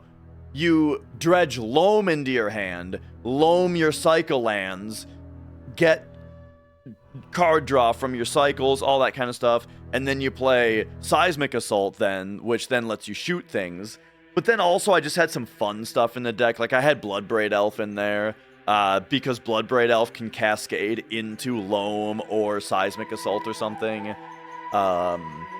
So yeah, that deck was just super fun. And then I played some Stacks also online, because Stacks is way too expensive in paper. But when for a while I played Magic Online exclusively, and Stacks was my jam there, you know. Smokestack, Trinisphere, Chalice of the Void, fucking Lodestone Golem. Dude, I love that deck. Tabernacle, bunch of Wastelands, of course. Like, man, that deck is so fun. And then my favorite deck that I didn't play, the thing is, I don't play, used to play Vintage Stacks, that's awesome. So I never played Modern, really. I was never super into the Modern format until I saw the Lantern deck. Dude, Lantern in Modern was it was so awesome. That it made me want to play Modern, but like I never really got into Modern. But I really loved watching people play Lantern. But yeah. So anyway, so yeah, I did play Magic for quite a bit for a while. And yeah, I really like that control stuff. Yeah, prison decks especially. But I mean, my like main in Legacy paper was Delver though. I loved the interactivity of Delver, you know. Playing creatures that would attack, having counter spells and cabal therapies and stifles and like all that kind of stuff to interact with what they're doing while you hit them with creatures, right? I did really enjoy that deck as well. But yeah, eventually though, I just kind of got to the point where it was like, hey, we were in that room just now. Oh, you guys can't even see what's going on. Eventually it kind of got to the point where it was like, it just took too long, you know? It was like, I would spend an entire evening playing like 3 rounds, you know? And it's like, I think I would have rather played a video game during that time or something, you know? But you know, I had my fun with it, and I respected the game a lot. But yeah, all right. I think I'm going to see who on Twitch we're gonna raid. I don't think YouTube has raid things, so we're just gonna say bye to YouTube first. YouTube viewers, thank you so much for tuning in today. It was super fun. Yeah, I'm really glad I decided to start dual streaming to YouTube again, because it was great meeting everyone over there. YouTube, see you later. Bye-bye. We'll see you. I stream every other day, so I will be back on Wednesday. All right. And then for you Twitch bozos, let's see if there is somebody to raid. Is that Morningcraft live? Morningcraft is live on FF7 right now, fighting Red Dragon. He's about to fight Demon's Gate. All right. For those of you who are into FF7 runs, this guy is one of the best in the world. And looks like he's on a pretty good run. So I will see you guys later. Bye.